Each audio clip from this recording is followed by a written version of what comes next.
Mic check, 1 2 1 2. Check out. Mic check, 1 2. Let us know if you can hear us and if we sound okay. And if the music's too loud, let us know.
Hey everybody, it's me, Kenny Dreadful. You know what? We're gonna get these roll calls on and popping.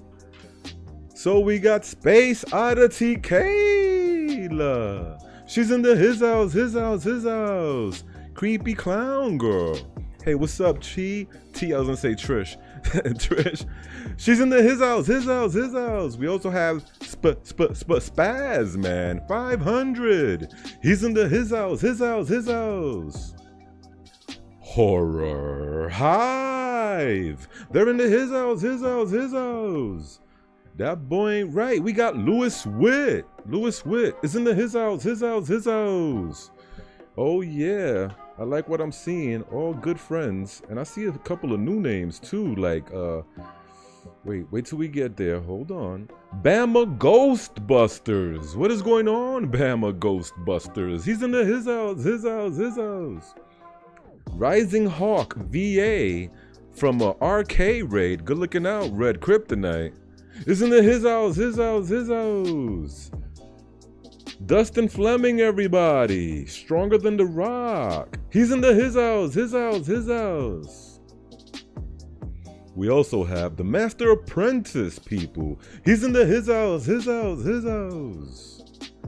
Sierra, parentheses, the chosen one, is in the his house. Otherworldly Things with Mike P is in the his house. Native Girl Gamer, you know she's in the his house. Oh yeah. Let's see who else is up in this baby. Christine Baker. Christine Baker, she's in the his house. Toxic, everybody. Toxic is in the his house.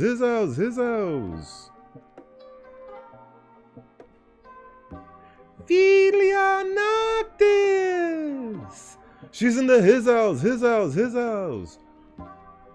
Promethean dude is in the his house.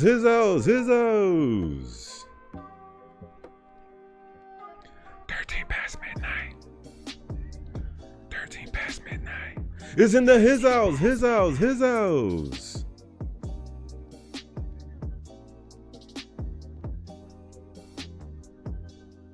We have the Mad Chatter, everybody. The Mad Chatter is in the his house. The Enchanting Gothic Rose, everybody. She's in the his house.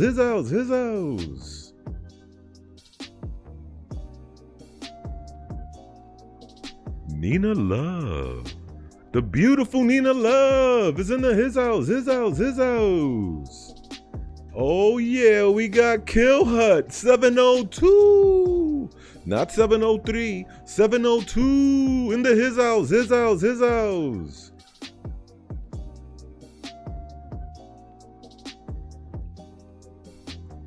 Long Island Serial Killer. Put your Frosted Flakes in your and your Cinnamon Toast Crunch away, because Long Island Serial Killer is in the his house. Mandy Mortem. She's in the his house. We got Stacy Scotty, everybody. Stacy Scotty. She's in the his house.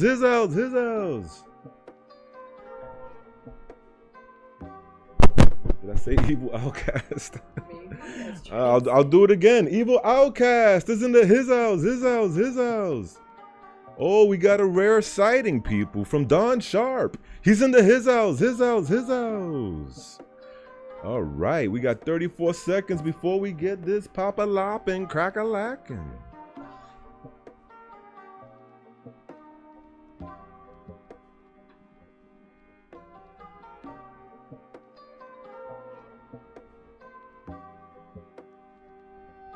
Oh boy, I can't forget we got Jasmine's Entertaining in the his house. 5, 4, 3, 2, 1.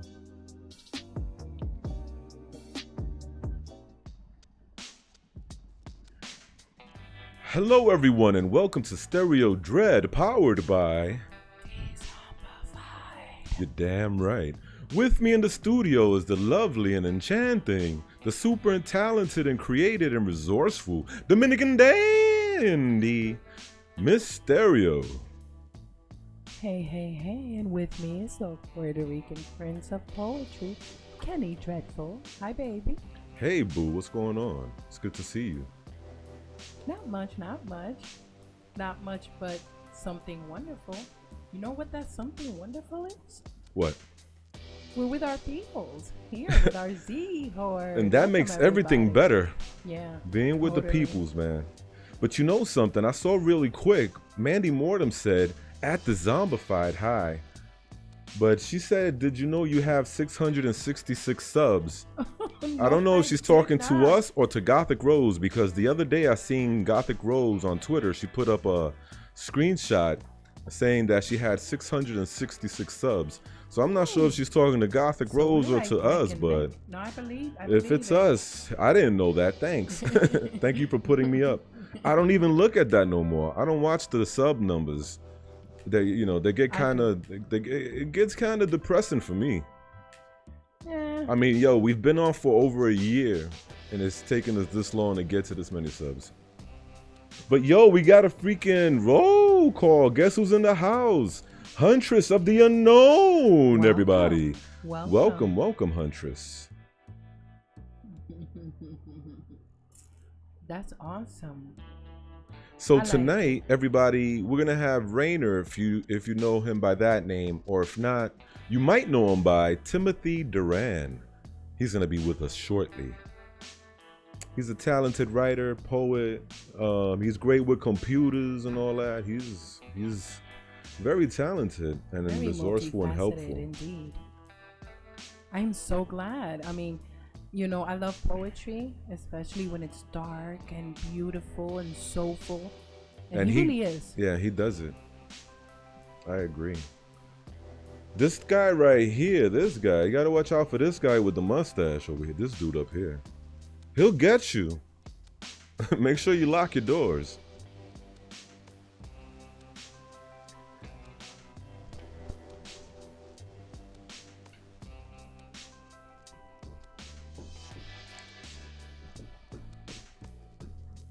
Anthropomantic Fiend, everybody. Is into his house.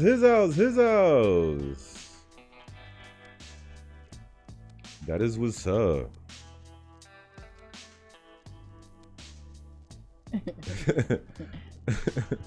That's awesome. All right, so what's going on, Miss Stereo? Well, you know what? We do have some interesting news stories. Would you guys like to get into some crazy, kooky news stories? I think we should. Let's try that. Okay, come on.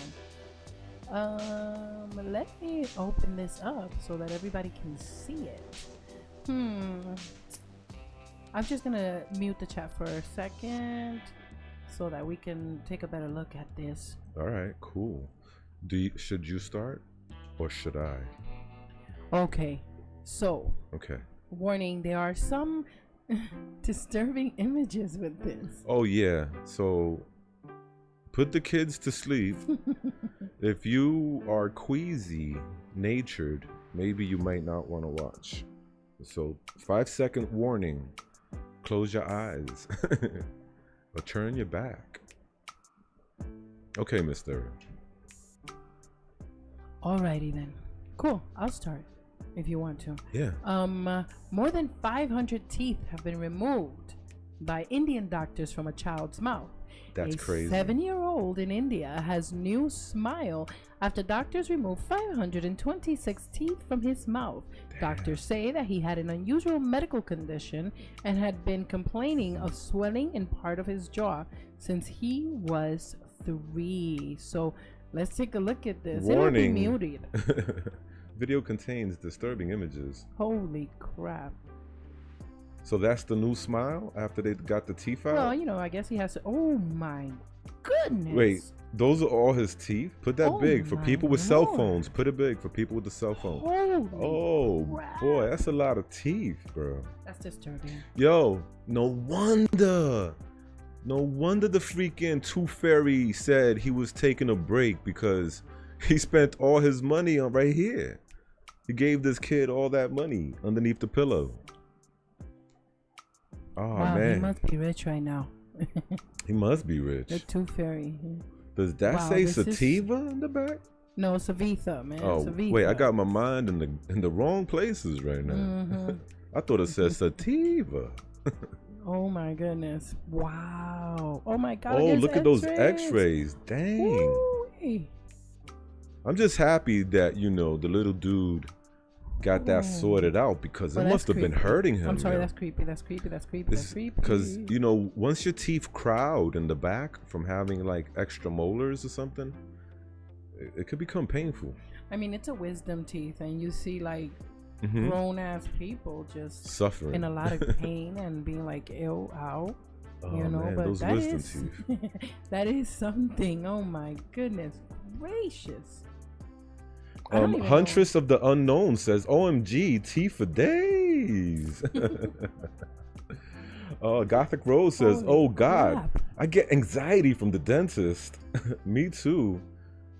Huntress says, LOL, he got the money, you know it, baby. Bama Ghostbuster says, oh snap.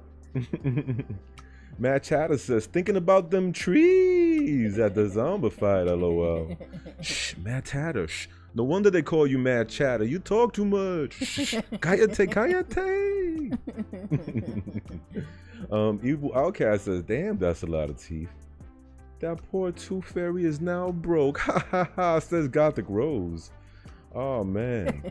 Now they worship him as a deity, Lord of the Teeth. Says 13 past midnight. Oh man. Nina Love says that makes wisdom teeth surgery look like a walk in the park. I know, right? For real. So. God, people got jokes for days. Let's move on to the next story. Let's do it. Should I do the next one? Sure. All right, cool. I'll do it. Yo, Luke Skywalker wanted for theft in Tennessee. You see, why would Luke Skywalker be up to this? Like, use the Force, Luke. There's a Luke Skywalker sequel, and it has nothing to do with the endless Star Wars franchise. A man named Luke Skywalker was wanted in Tennessee on Wednesday, months after he was arrested for allegedly violating probation in connection with a felony theft charge. That's his photo. He's about 5'6". Luke Skywalker, 22, was wanted by officials in Carter County, Tennessee, for alleged theft of property. Mark Hamill, the real freaking Luke Skywalker, says, the real crime here, folks, is Mr. and Mrs. Walker saddling this poor guy with that name in the first place. Hashtag misbegotten moniker. Hashtag also too short for a stormtrooper. Oh, that's messed burn. He got burned. No, he's too short for a stormtrooper. You know what I find interesting? But he could be an Ewok. I think he might be the proper size for an Ewok. What's interesting is that Mark Hamill said that was the real crime, naming him that. Priorities, Mark, really? Oh man. He forgot to use the Force, damn it. The real crime here is... Oh, yeah, I already said that. Oh, man, scroll down. Is anything else? No, not really. Tied to this? Wait, somebody said, not too bright, Hizzy. Last seen boarding an old Carillion freighter. I guess the Force wasn't with him. That's what I said. Come on, that's an obvious joke. The police force is after him. Nice. Parentheses. Mark Hamill, you are not his father. Kung Fu Man, nice. He's not gonna have fun in prison. I've got a bad feeling about this. Oh, yeah, baby. I got a bad feeling about this. Last seen riding a stolen speeder has daddy issues. So these comments are lit. Oh man, let's see the chat. Yes, really? You name your kid Dat, says Bama Ghostbusters. Louis Witt, that's a mouthful, LOL. Oh, back to the kid with the teeth. Oh, you dirty boy, Louis Witt. That boy ain't right. Oh, we got a freaking roll call. We got Anthony Shouse into his house. His house. What is up, Anthony Shouse? Thank you for dropping in. Please don't forget to hit that like button, because unlike Luke Skywalker and those guys, I cannot use the Force to read your mind. So I'm not sure if you're liking it or not. So just leave us a thumbs up. That'd be great. Dustin Fleming says, Sullivan Spaz, how are you? Let me see. Evil Outcast. I knew shooting them Woompas was gonna get him in trouble. Oh man, I love these Star Wars puns. Keep them coming, hilarious. Baby. Keep them coming. That was awesome. Let's go to the next one. Oh really? We're gonna go to another story. Oh okay. no, okay. Well, no. Okay. No. What you want to do now, boo? Well, I think it would be a good idea if we take a quick break and try to send Timothy this yeah, let's do it. Call. We're gonna send Timothy Duran this link, and we'll be right back. So stick around. That's right, Timothy. You in the house? Let's Timothy Duran better be in his house. Okay, you guys. So guess what? This is what we're gonna do. We're gonna take a quick break. That's what we said. And we're gonna be right back. And we're gonna be right back. We're gonna play you the Horde Anthem. For those who are new here, the Z Horde Anthem is our love song to our supporters. But if your name is not in it, don't bounce. Sometimes I notice when we play the anthem in the beginning, people probably be like, my name ain't in there, I'm leaving. Well, just hold up. We'll get to a part 2, but that's it. I'm not doing no more parts after part 2 because imagine we get 20,000 subs one day. I can't be doing this. That's crazy. Alrighty then, and we will be right back. This one goes out to all you Dezomba friends. The Z Horde. We want you to know just how much we love you. Shout out to Ophelia Noctis, creepy clown girl, dark carnival got this. A local nightmare is so amazing. Puerto Rican Jose's entertaining. Dark waters, dog man is twisted. Asia 1994, really gifted. Dustin Fleming's stronger than the rock. Hellfire's out here making everything hot. Yeah, Braden 23 of I is a G. We're kryptonites down, Kitty's family. Now there are times when we all need gore. Danny Martians in the house, never know what's in store. Mandy Mortem is legit and a queen. Gothic Rose enchanting, she's on the scene. 13 past midnight, things that go bump in the night. Gory B, horror addicts are out of sight. Big ups to the late horror show. Emily's Adventures in Horrorland, here we go. And you know we gotta keep them dice rolling. MD Who Entertainment, she's been chosen.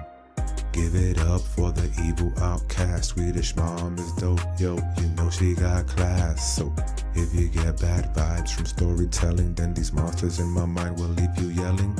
You see, we all about hearing stranger stories on the creeps. So sweet, she really got love for me. Penny tails up, narrating for the win. Queenie Tade amazing, but real dark and grim. The Mentor Centaurs, Flickathon, Swamp Dwellers. Scolded 22, they be our fellas. Anime Atome, Time We Lives, our fantastic panic deep. Paranormal history, great graphics. What's up, Bullet Greedy? I meant CP. I'm gonna get so bent with Nefarious TV. Slumberies, Art of Morbid, Cap 7, Truly Salmon. And we can never forget about Karen. Karen. Karen. Karen.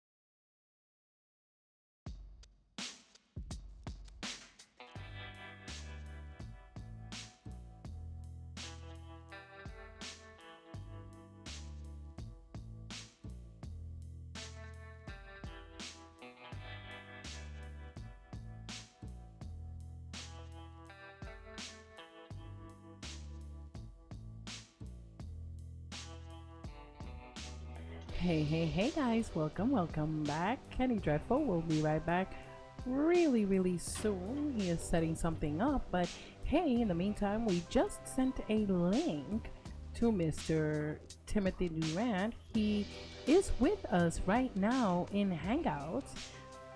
Warning, there will be a slight echo sorry about that. There will be a slight echo when we open up the call because of, all things internet. We're working on that, trust us. But now, without any further ado, here is Mr. Timothy Duran. Welcome, Timothy. Give it How up are for you? Timothy Duran. He's in his house.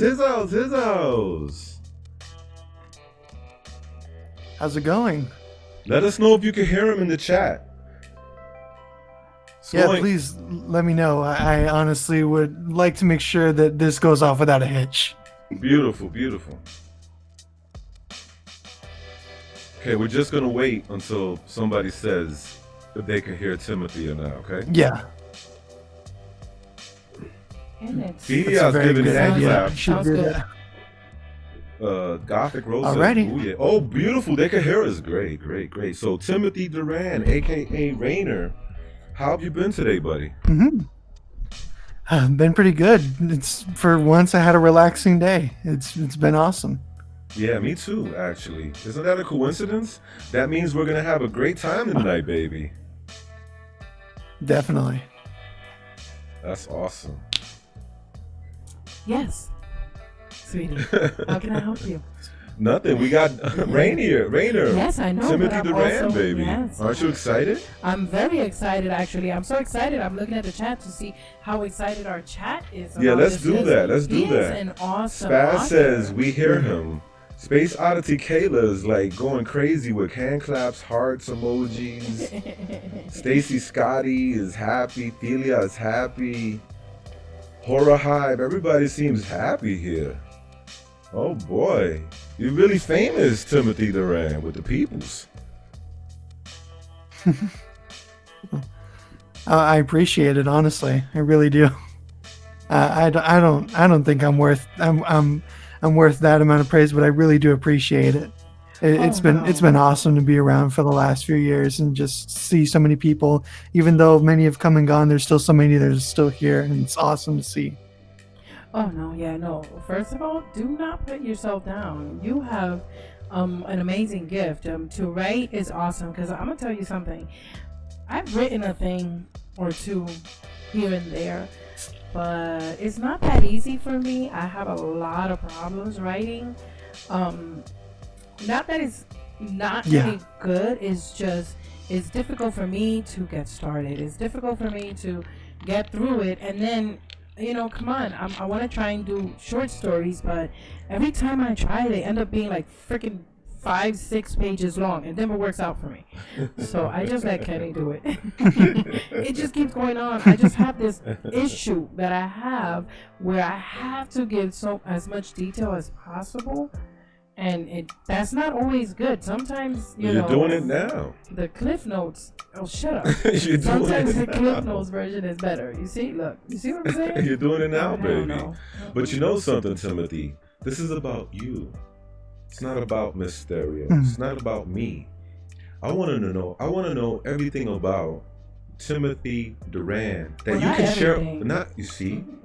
What you can share, I was about to say. Okay, I want to know everything about you that you can share. Because a lot of us don't really know you. We don't know you personally, so we want to know you some. Yeah, definitely. Would you like me to start kind of where I just came into the community? No, I want you to go as far back as starting with your love of, if you love horror, paranormal, your writing, if you love writing and everything, like that deep back. Gotcha. Well, I'll try and do as my one of my great inspirers, that being Edgar Allan Poe, and try and not waste too many words on it. So I started writing back when I was about the age of 7, but I actually was the opposite of what you would imagine your favorite horror authors or your great horror legends to be, where they were always fans of horror, always into the macabre. I was into the strange and creepy, but anything that was horror would terrify me to no end. You could probably jump out from behind a couch and give me half a heart attack. I was that easy to frighten and that scared of the world for the most part. It wasn't until later on down the line where I finally started to gain a love for horror and gain a love for everything related to horror, both on YouTube and off of YouTube. And a lot of that had to do with a friend that I have to this very day, my closest friend who I've known for over a decade now. I won't use his real name right now out of respect for him, but he was the one who got me into writing horror back in 2015. We knew I had something wrong with me at the time, but we didn't know what it was. But he told me a good way to cope would be to try and write stories like how I had been listening to those by Mr. Creepypasta, and try and write some of the stories like those that I had been reading in high school that I really enjoyed from Edgar Allan Poe and Stephen King. I really loved horror, but horror didn't always love me in that sense. Interesting. It was around 2015 when I finally started writing horror. I started off with a poem that I wrote called Because I Love You. It was my first test to see whether or not I wanted to write more of a romance style or horror based. And he told me whichever one you chose to go with after that would be the one that you had to try and stick to. And he told me that it just felt too horrific for me not to go down the route of horror. So I kept trying at it, terrifying myself the whole while until I finally faced a lot of the fears that I had and was able to come out the other side feeling and being a different person. Like I was somewhat stronger than I was before. I later learned after I had won a contest with Mr. Creepypasta back in 2016 that he hosted through an app called Horror Amino. I was one of the winners for that contest. That the reason I had been seeing and hearing so many things is because in August of 2017, I got diagnosed with schizophrenia. What I had learned to channel into writing had actually been something that I'd been dealing with for years and was completely oblivious to only when episodes of psychosis became very bad for me. And the way I was able to deal with a lot of that, once it got worse when I went off to college, was writing horror. And once I got into writing horror a bit back in October of 2015 and trying to get into the habit of doing that more and more, it became something greater than what I had initially started off with. It started off as a way for me to cope and had quickly become something that I both became a part of a community of and helped to foster a community of. Some of your favorite narrators I remember meeting when we were all maybe just a few hundred subs or more. I mean, I could name drop right now, but some of your favorites like Swamp Dweller and Southern Cannibal, I remember being around at the same time and talking to those people and just sharing what I was experiencing. Wonderful people, and just being able to be a part of that community was so fulfilling to me. And that was really what I had wanted all along, was to have some form of support system for myself so that I wouldn't feel like I was struggling alone with everything. And it just so happened that as I was writing these stories, I was growing an audience. I was growing a sort of fan base, if you want to call it that. I was growing a community around me that I could truly rely on and feel supported by in a really vulnerable way. And from that point on, I've been writing. I got published back in late 2016 with my first story and put out my first 2 books in 2017. I'm coming back again this year with some new stories that I'm going to be having published through another publisher called 13 Press, and I'm hoping to have 3 new books out, if not one of them out being by the end of this year, then all 3 of them out by 2020. And I guess that's kind of where I've been up to today. As far as other stuff that I've been doing, like YouTube and stuff, it kind of just became something that I did while I was also doing this writing thing. It was something that a lot of other members of the community and friends of mine wanted me to try and do. So I started off with narration and then realized that I could do something that I wanted to do for a long time, which was to incorporate a lot of what I had been studying in psychology for my personal degree into my channel. So I created the series Dark Disorders and have been very happy and successful with that. I've been very happy with that series.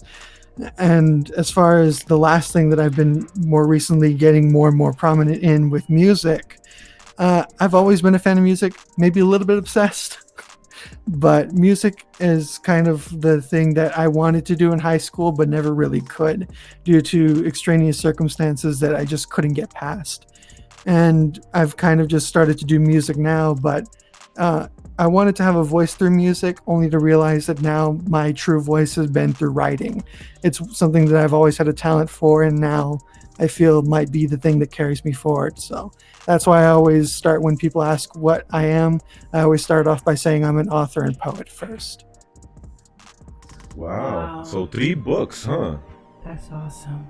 I've contributed to 3. One that I've helped to contribute to, it was an anthology through Severance Publications called Nightmare Massacre.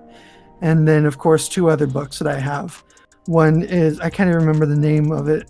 It's the first one I remember. It's Dark Pages from Darker Ages, Volume 1. The same name as my website for my archives. And the second one is Origins Long Forgotten, Tales and Voices of Terror, if I remember correctly. Both of them are anthologies. You know something? Feel free to have one of our mods put links to those. If you have them like on the internet for sale, like on Amazon, just have one of our mods. Oh yeah, definitely. Have one of our mods put the links in the chat. Okay, That'll be great. we do not mind. Absolutely. But real quick though, you know, Timothy, how I do the roll calls? I was thinking about trying something different. Please. I want you to do it. Oh. Ooh. Do it for me. Oh. That'd be great. We have emo. Say hello to Emo Dial the way I would do it. Alrighty, we have Emo Dolly in the his house. We have Beetleberry down there in the chat. In the his house. Yeah, MD Who Entertainment. In the his house. You're taking shortcuts. Say Stranger Stories. Of course. I don't want to take too many shortcuts, especially when we're dealing with Stranger Stories in the chat. Oh, I mean, in the his house. Woo, baby, yeah. I like that. Thank you so much, Timothy. That was great. I'm going to do that from now on so that, you know, we could also have our guests do it, because I think it'll be fun to hear each and every guest do it, like in their how they with their voice. So that was interesting. Thank you, Definitely. Timothy. Let's see. So many questions to ask. Where do I begin? I tell you what was your first recollection, your first movie you saw, your first scary movie? Can you remember? And how did you feel? The first scary movie I ever saw, if I remember correctly, had to be the 3rd Resident Evil movie. And I can tell you right now, it's still the movie that terrified me the most, with this one scene where those crows eat everybody alive in the bus. That terrifies me constantly when I see it. It's like, oh my god, those crows just ate everything. It's not the zombies, it's not anything else. The crows ate everything. It's like the bird. It's that one scene is like The Birds by Alfred Hitchcock on steroids. What movie was that? I'm sorry, I missed it. It was the 3rd Resident Evil movie. Oh, okay, I can't remember the name of it right now, but it was the 3rd Resident Evil movie. I love that series. Resident Evil is one of my favorites. I saw it with my aunt, and I was terrified for a week straight after seeing that. Really? Like, it didn't terrify me, but it really entertained me a lot. I love, mostly anything horror. And what is special to me about, we have one, don't we have a couple of roll calls, baby? What do we do? Timothy, say hello to Demented Centaur, please. Oh man, I see him down there.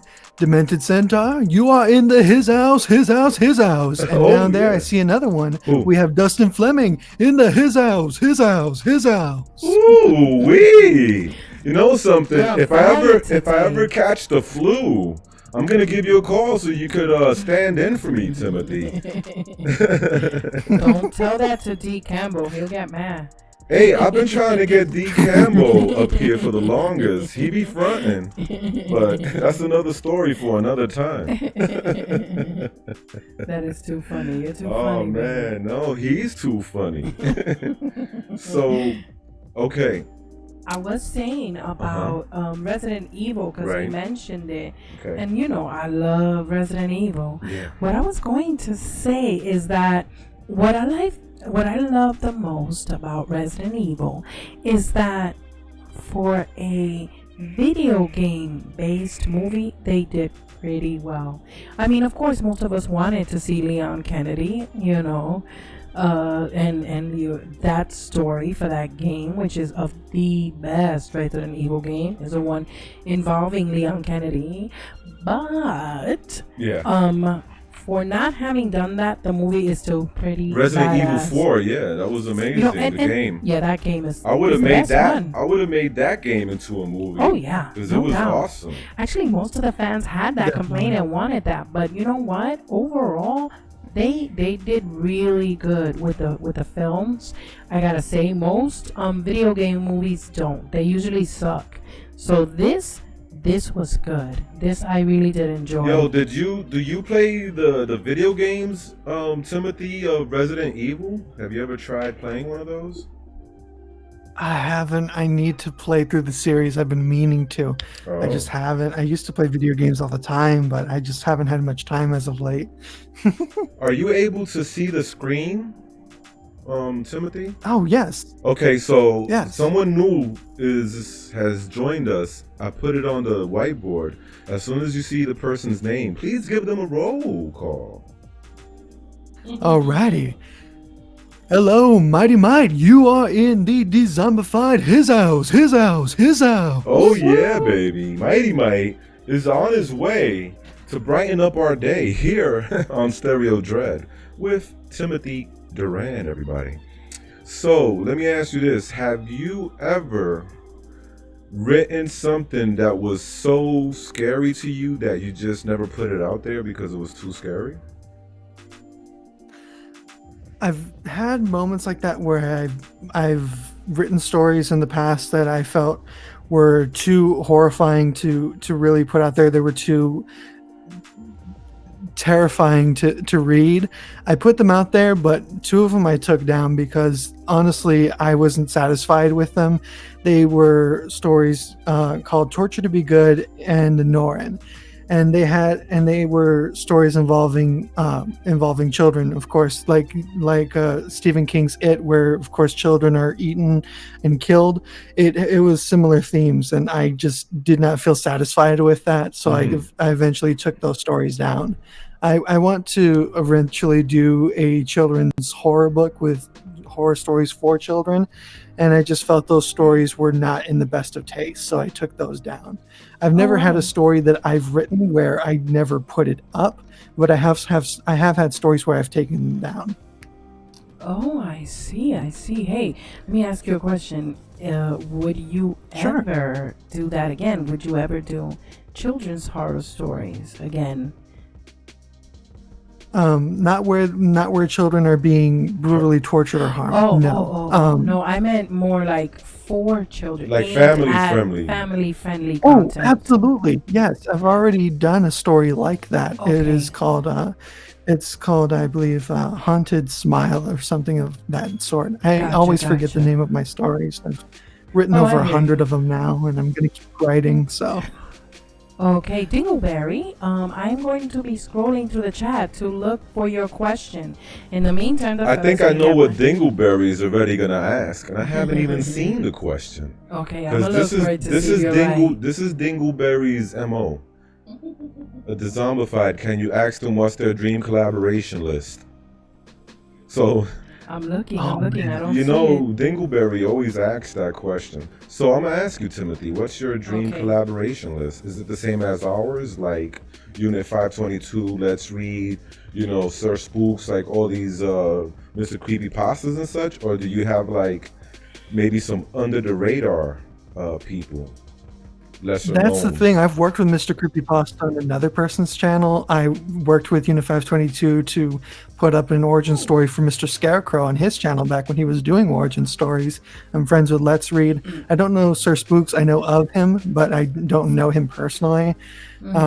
As far as like actual collaborations on YouTube, I can't really think of any that I would want off the top of my head. But as far as like thanks, working bro. or even thanks, bro. You throwing mad shade, man. So then I would have I didn't mean it like that. I didn't mean it like that. I know you if you're thinking like projects or something like that, I would love to work with you guys. It's just if you were thinking of a dream collab, and I just didn't think immediately of you guys. I'm done. That's on my bad. That's on my bad. Oh my God. Also, baby, guess what? I should be thrown under the bus for that.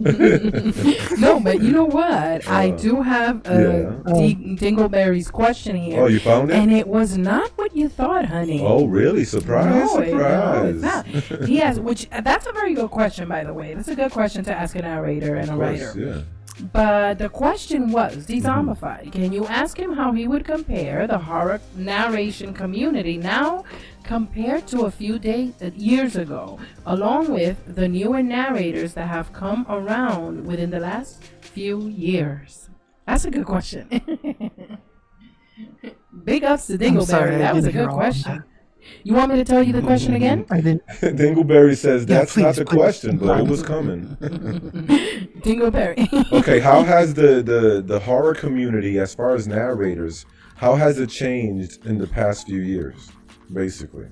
Oh my gosh, so many people have come and gone. It's been crazy. I remember coming in with a few narrators: Ghostpaw Shadowclaw, Belladonna Black, Deadly Horror 101, Mr. Scary Pasta, and a few others. And I came in right after the year after Corpse Husband, Busta, and Lazy Masquerade got their start on YouTube.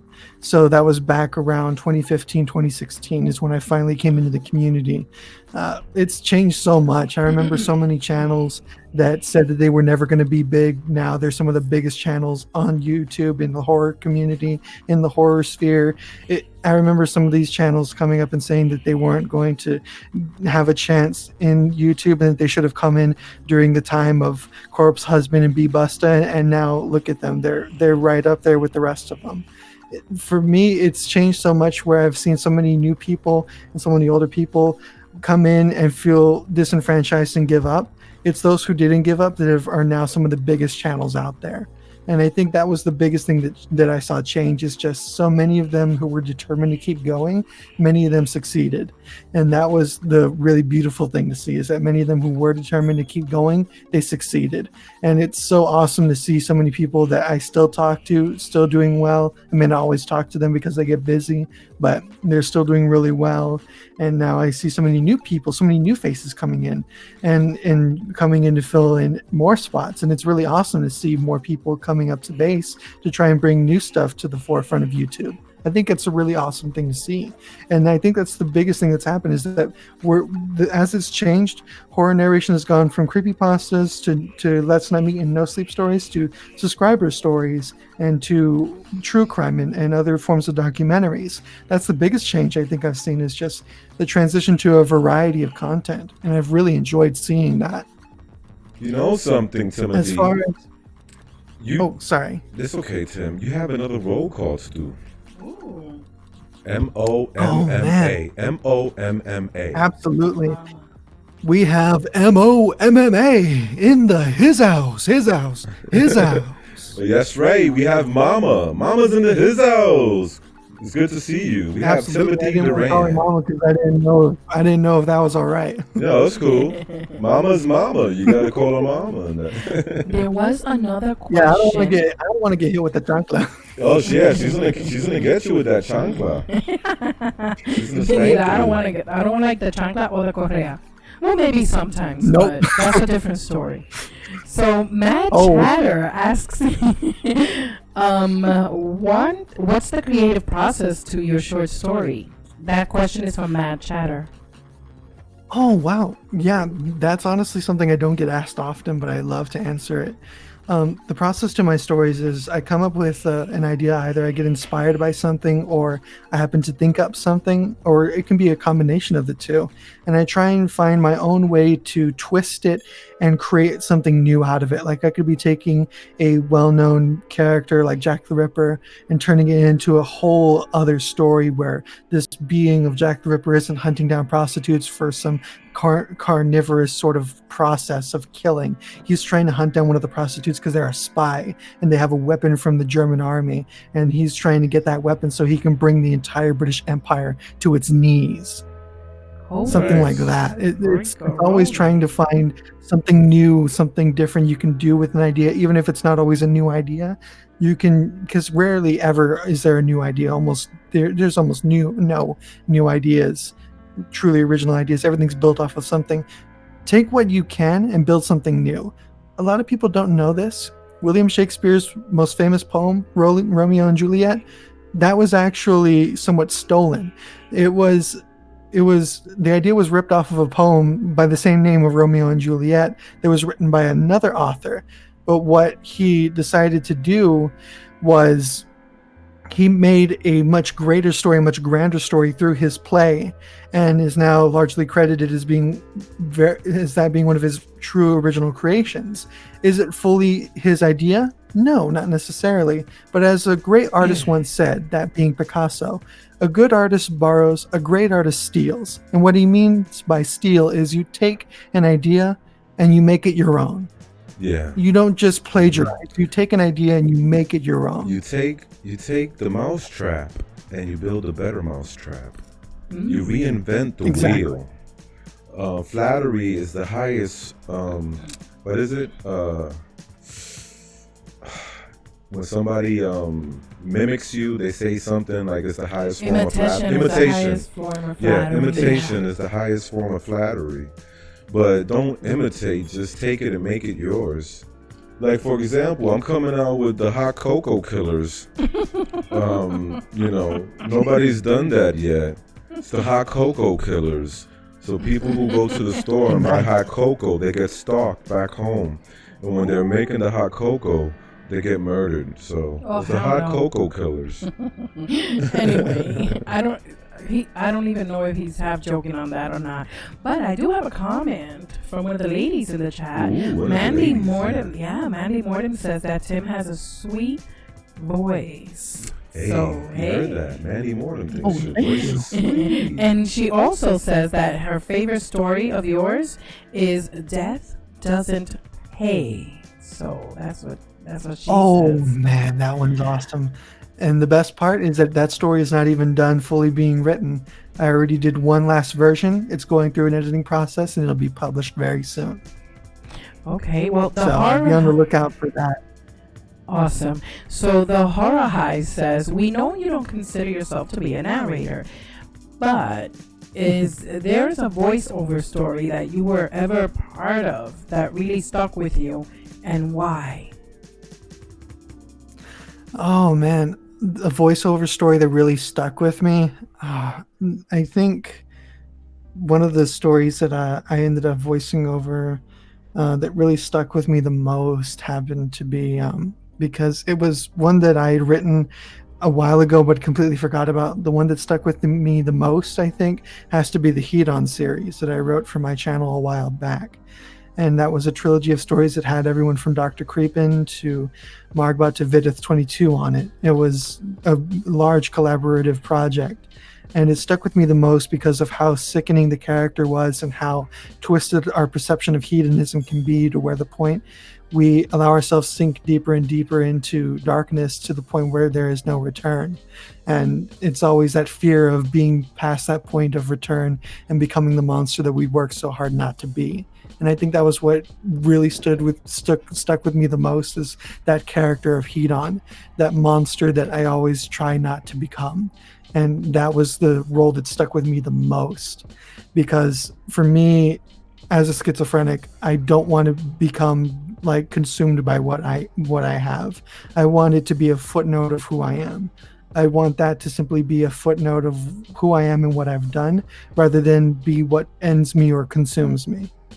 So that's the role that really stuck with me the most. Wow. Oh my goodness. So I want to ask you a question, and this is something that we usually ask a lot of our guests here on Stereo Dread. I wanted to know, what is something that you wish you would have known, when you first got started, whether it be trying to write at a public level, or trying, doing the YouTube thing, social media, all that. What is something that you personally wish you would have known? When I first started, I was really writing mainly for myself and my own way of therapy, but I quickly became sort of encapsulated in trying to meet other people's happiness and trying to write stories that would make other people happy. I think if I had known that beforehand, I would have told my past self not to worry about trying to make everybody happy. Oh, we have a roll call in the house. Hello, Demented Maniac. He is in his house. Ooh, baby, that was fire. Thank you. Demented Maniac, what is up, bro? Yeah, I forgot what I was about to say. It's okay. Oh yeah. If I knew one thing that I wanted to tell myself before I got started in here is try not to please everyone. Act like the whole world is watching, but there's going to be no applause. Just do it for you and make sure that you're happy. And if someone applauds you, all the more better to you. I agree. We always tell people here, listen, do what you want to do. Don't let people bring you down and tell you can't. Unless it's something criminal or evil. But I mean, if it's something, productive, like, if you want to be a shoemaker, candlestick maker, a baker, you want to be a kung fu artist, let no one tell you can't. They're just hating and trying to keep you away from flourishing. Okay, well, you know something? What? Dingleberry has a question. Dingleberry's in his house. Yeah, and he referenced it again. He Dingleberry, here you go, bro. To ask it, so I'm gonna ask. I'm helping Dingleberry out. Here, take this toilet paper and call yourself X Dingleberries. So, basically, he asks, what newer channel does he think will be really big in horror narration? And when he says newer channel, he means the ones that have come out within the last 2 years. Oh man. Well, the first ones I know that are going to be really big within the next year or two, of course, would be you. Oh, please. Right off the bat, easily. You crazy. No. Crazy. I do believe it because I've seen other streamers like you guys and other narrators like you guys who do what you do, and they get really, really big with their channels. They're not always in this community, but they do get big. So I easily can see you guys getting easily around 20, 30,000 subs within the next 6 months. You know something? If that. Mysterio's giddy and blushing, but I don't believe a lick of it. I think we're gonna stay stuck I honestly believe it. I think we're gonna stay stuck in this purgatory continual. Don't be a negative Nancy now. Continual sub 1,000 views, subscribers, but it's all good though because you know what? The smaller, exactly. The smaller we stay, and the less we tell people about it, the closer and better we'll be because... Well, that's not true. And you know why I believe that that's not true? We can be cozy and be big, and I'll tell you why. Why? Because, first of all, our Z-Horde rocks. It's almost like having a big, giant family. That's the first thing. Okay, another thing is this is the reason why we have our chats, chat group A and Dezombified chat group B right here on YouTube, so we can all stay in touch and stay together. This is the reason why we always reach out on Twitter and especially our Discord server. This is where we all commune and we get down and dirty and real and raw there, and we all talk like family, and we have laughs as well as we have tears. We have seriously some serious therapy up in there, and this is why I know that that's not going to happen to us, because especially the first comers, the ones who have been here since the beginning up until now. You're saying these are the guys, the people within the first 1,000.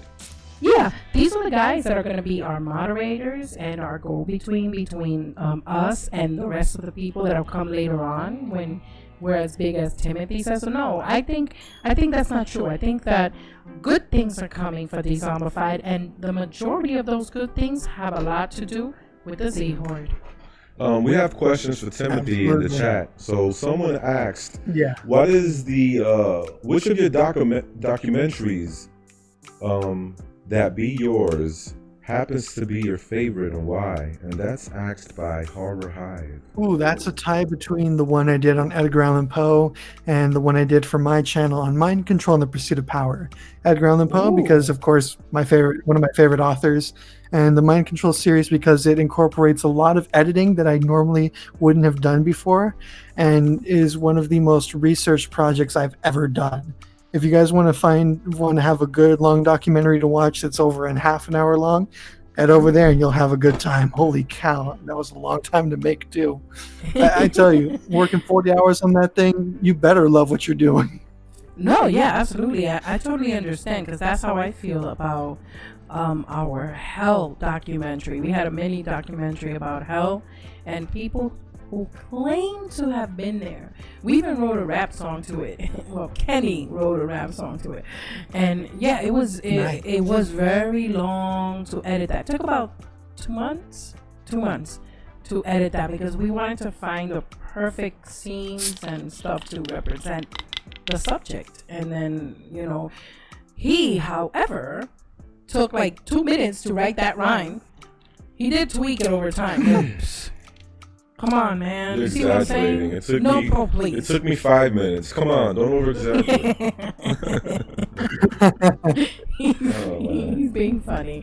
But yeah, let me see here. Oh, I have a good question. And we ask a lot of people this, but do you? Wait. Okay. Dingleberry wants to know, do you think he could have a successful channel with his name, Dingleberry? Depends on what you do. If you're wanting to be a really serious channel, it might interfere. But if you want to do like really fun videos or like gaming videos or something like that, or vlogging videos, you would be awesome. Honestly, I think that's a really fun name. Okay, Spazman wants to know, what do you think of the old Nickelodeon show, Are You Afraid of the Dark? I thought it was awesome, but he wants to know what I thought that was a good show. I thought that was a really good show. I haven't seen too much of it because I didn't really watch it when I was younger, but I've watched a little bit now, and I thought it was a pretty good show. Awesome. I want to try and go and kind of spitfire through these questions because I know we're running a little bit lower on time. So we good. Don't worry about it. Don't worry about that. You know, don't worry. Listen, we started early, an hour earlier. We started at 9 because we felt this might go a little over. So don't worry about it. Oh yeah. Take your time, bro. Mikasa Sukasa. That's right. So definitely. So Dingleberry, I'm telling you, Dingleberry is pressing on this question. He wants to know a few channels, so that means maybe a few more besides ours that you think are gonna be big. Oh man, I remember seeing Nefarious TV, and I was thinking, man, that channel's gonna really blow up, and then all of a sudden he did. That one for sure, I think is gonna be pretty big. A few other channels I think are going to be big, especially with those that are coming back and are going to be doing stuff again. I think of course Dezombified is going to be big. I think some of the newer narration channels like The Crow Flies and The Horror Hive are going to be pretty big eventually, which is going to be awesome to see. I think some channels that I think would be really big over time. Forewarnings was another one. One that really blew up really quickly when I was first talking to him was Nihongo Johnny. He started growing really quick, and he said there was no way I'm going to grow that quick. There's no way I'm going to grow quick. I told him keep going, do your videos, you're going to blow up in no time. And sure enough, he did. Within about 2 weeks of me saying that to him, his channel reached over 1,000 subscribers. Wow. And started climbing past mine very quickly. Well, you know something, you're blessed. From your mouth to God's ears. But to reiterate on that, Nihongo Johnny is a boss. We had him here before as well. You know, he's awesome. He's awesome. He's very unique too. I love him, and I love the hair. Love the hair. Oh, dear. Yeah, Nihongo Johnny's really nice. I would have my camera on, but I have a potato for a camera. Oh God. A potato. One question that I did when I asked you that, we ask almost everybody here, is do you have any stories, personal, that you think you can share with us. Yeah. Anything having to do with like the paranormal, supernatural.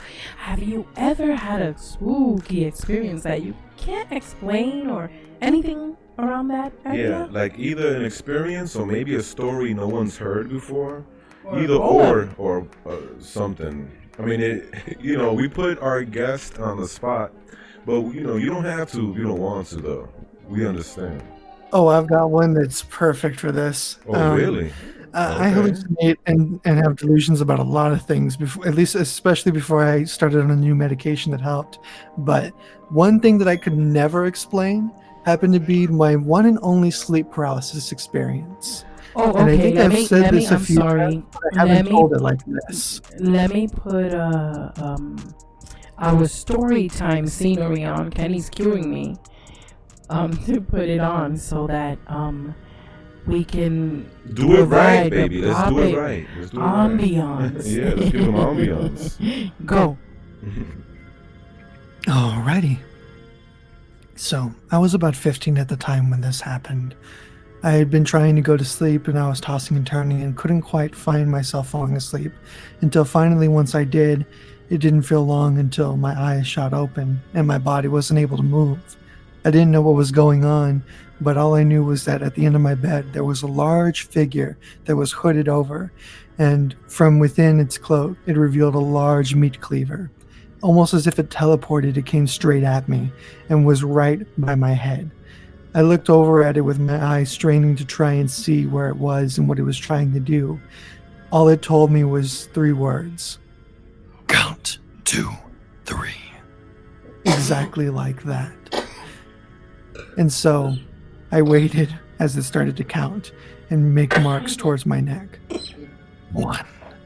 I remember my eyes looking around the room trying to find something I could hit it with, but I couldn't move. 2. As braced as it was about to hit me, at that point I simply closed my eyes because that was all I could possibly do, and waited for it to hit me with its meat cleaver. I waited for a good 5 minutes at least. I don't know how long it was, but I remember looking around my room afterwards to see that it had been hours that had passed. It felt like only a few minutes. When I finally opened my eyes, the thing was gone. What I can explain about that story that I haven't told before is that the next morning when I woke up, right at the edge of my bed along the other side of the room on the wall is a 2-door closet that I have. And the strangest thing was that the right door to the closet was torn down from the inside. It was knocked over from the front, as if something had climbed out of my closet and the door had been marked on the inside with lines, as if something was stabbing at it. So I don't know for certain if it was truly a hallucination or if it was something else.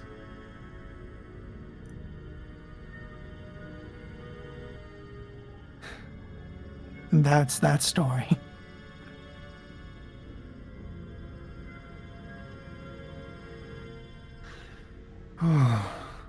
Sorry, I think the story's over. Yeah. It's okay. No. I was just sitting here, just like going over that story in my mind. After you completed the story, I was just like, wow, just thinking about it, just visualizing it, each detail, and wow, that is completely wacky, bananas, insane. This happened to you? Or this is a story? Yeah, that was a paranormal one. If you want a true life I one, got I've got chills one right where I now, met a like, serial killer. Hold on, honey. I really have chills right now. You have chills? Yeah, I really got goosebumps in the back of my neck, and it's went, oh my god. Ugh. I love the voice too. Yeah. But he was saying that if we like that, he had something else, and I didn't hear it because you were telling us how many chills you were having. Sorry. It's okay. So, there's actually a time where I met a serial killer as a young child. It happened to be at a carnival I was going to with my family. It was the one and only time I ever went to a carnival. I was maybe 2 or 3 at the time. And I remember seeing a really weird carny there and didn't know who he was. But he was really, really strange and acted very weird. and my family didn't trust being around him, which was smart. And so what he decided to do was, um, the best way to explain it is like this. I'm reading through the article because I wanted to remember the name of the girl, the last girl he killed, because right after I had seen him that night, he went off somewhere near San Antonio, Texas. I can't remember exactly where, but he followed a young girl home to her home, and along with her friend who was having a sleepover, attempted to kill all of them.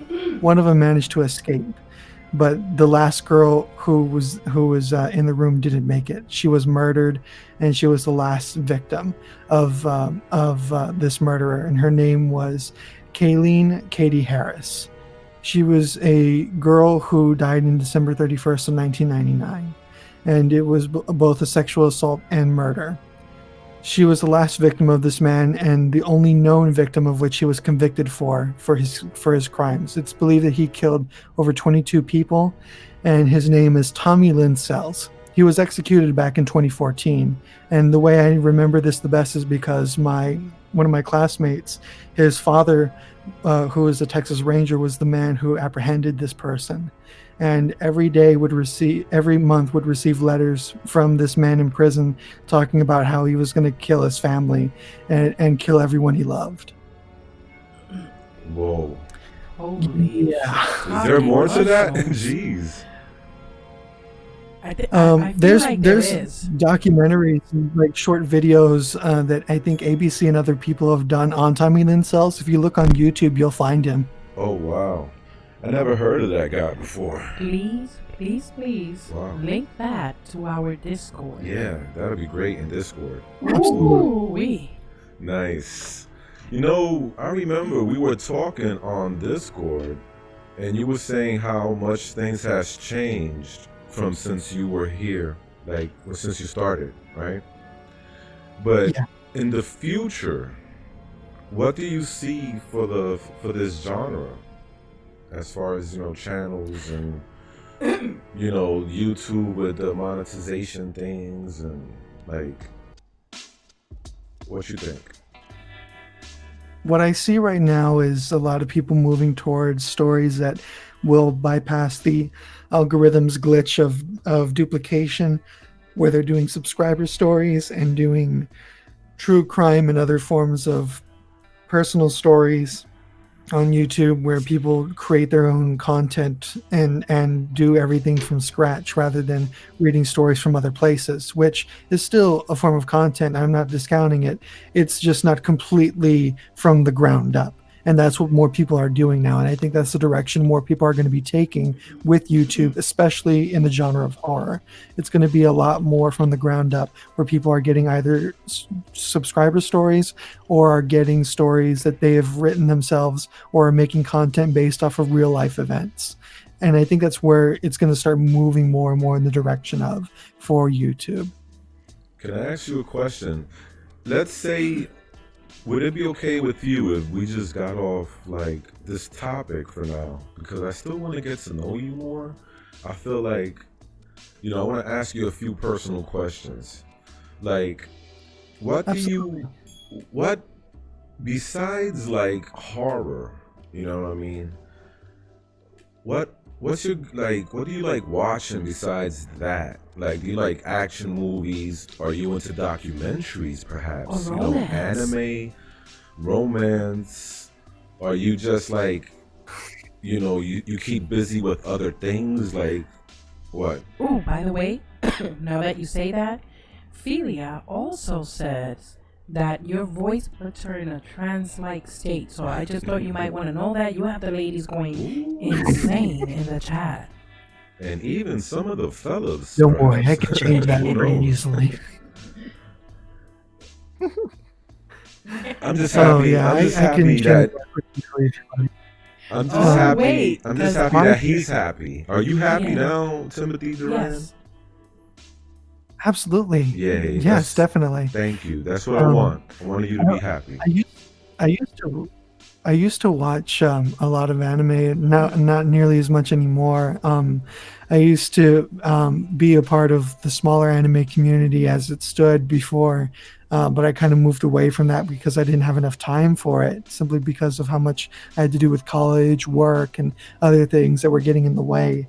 But what I mainly watch now a lot of, and I'm just barely starting to get back into watching television shows, what I mainly watch a lot of is criminal shows like Criminal Minds, NCIS, or YouTube mainly, where I watch a lot of different channels. Like I'll watch everything from PewDiePie to food channels like Binging with Babish and Google Foods.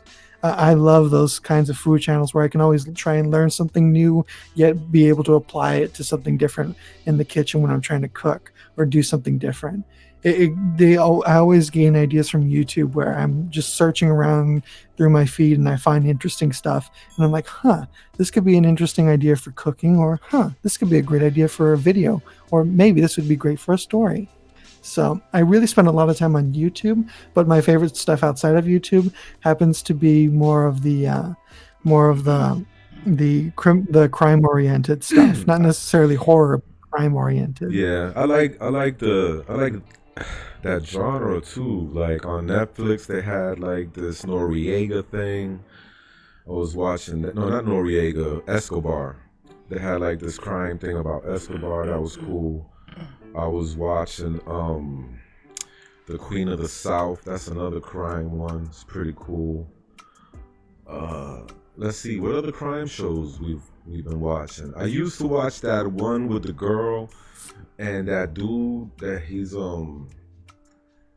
like a freaking billionaire, and he got power like juice. What was that show with Elizabeth? Blacklist? Yeah, the Blacklist. That's dope. I used to be into the Blacklist. That one. But Well, I don't know if this counts for me, but I like Jessica Jones. And guess what? I have some news about Jessica Jones. What? It's getting picked up by Amazon. For real? Not a lot. Awesome. Oh, wow. I'm so happy. Wait, I let me didn't know double that. check to make sure it's Amazon, but it is getting picked up again by another platform. I'm gonna be checking on that. You guys keep talking. Yeah, so as I was saying, yeah, I like those crime shows too. They're pretty good. I also like the science fiction shows like Dark Matter, The Expanse. They have some other ones on Netflix, like The Robinsons. Like, what was that? With the family Robinson thingy. Danger Will Robinson. Danger. I forgot the name of that shit. Yo, I've been so busy I hardly even watched. Like, I'm backed up on the whole season of the Game of Thrones. Like, I'm backed up. I haven't not watched one episode. And I avoid spoilers and trailers for that. The play. Guys. I don't even know what's going on. I don't want to interrupt you, but I we have have a a correction roll to call make. down there in the chat. Yeah, See. do it. But I baby. do have one quick correction to make. I'm sorry, guys. What? But Jessica Jones, I was wrong. It's not that Jessica Jones is getting picked up again. It's that the creator of Jessica Jones is making a deal elsewhere. Okay, now will that involve Jessica Jones? We do not know. Many people are assuming so, but she is making deals elsewhere other than Netflix, but just don't know exactly for what. I would hope it would be JJ, but I'm not sure. Now back to that roll call. Yeah, we have Penny Tails up in the his house. And you know something, Penny Tails Up came to my head when Rainer, when you was talking about the future of YouTube, specifically HorrorTube, which is us and the whole narrator/horror community here on YouTube. That's the first person that came to my mind because even though she has stated many times that Penny Tails Up, that Lily Madweb is not her creation, but she's had a lot of success with Lily Madweb, and also she will be doing her own original stuff, and she has her own original stuff.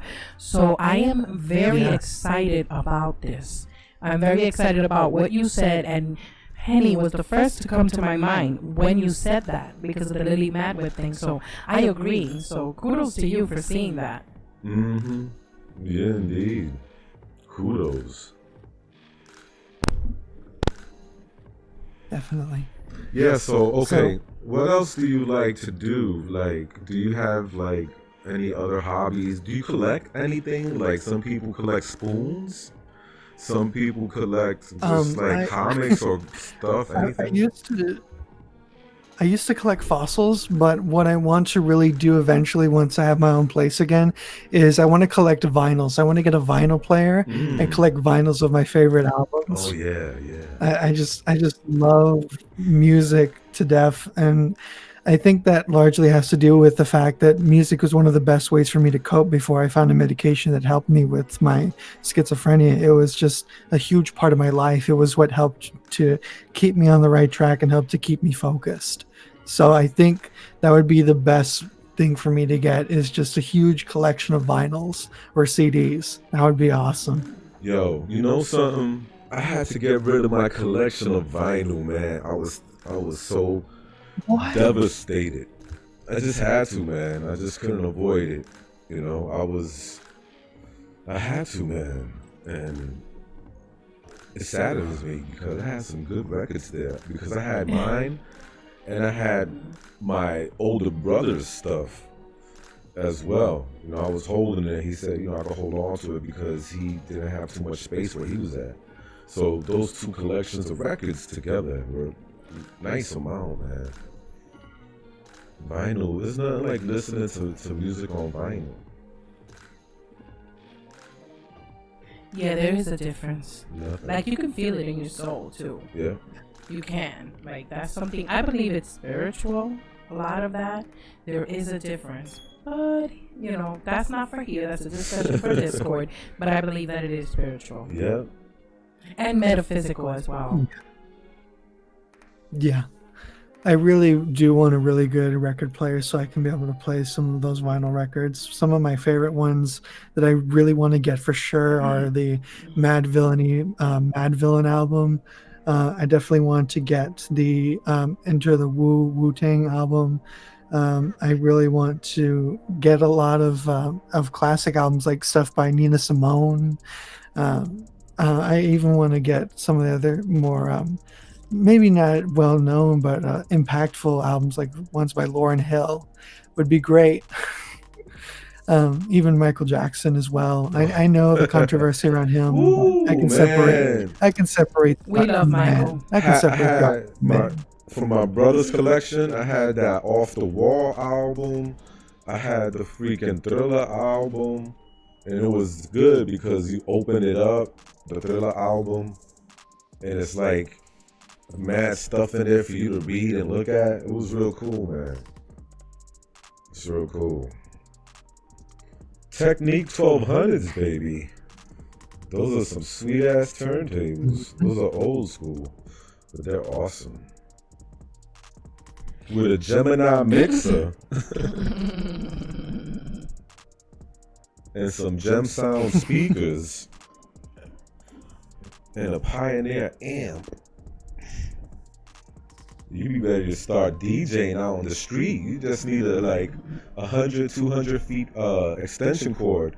Then you could go out into the park and start DJing. Timothy. I have a quick favor to ask of everybody in the chat and our audience watching right now. We every time we do a new live stream, okay, we learn something new all of the time. You know, like especially we'll go back and revisit the chat sometimes because, you know, we want to see if we missed any of your comments. One of the things we hate the most is missing something, you know, so we go back and take a note of what we have missed. That's true. Now, from now on, we are going to want to take the time out, not just to put fellow creator links in the chat, but also whoever we're interviewing or whoever is in a panel, what have you. We also want to put not just your YouTube channel, but we want to put their PayPal or their Patreon links, whatever, you know. So we're gonna want to do that in the future. If somebody could please grab Rainer's or aka Timothy Duran's PayPal, please put it in the link. And today I also have asked Penny to do the same with hers.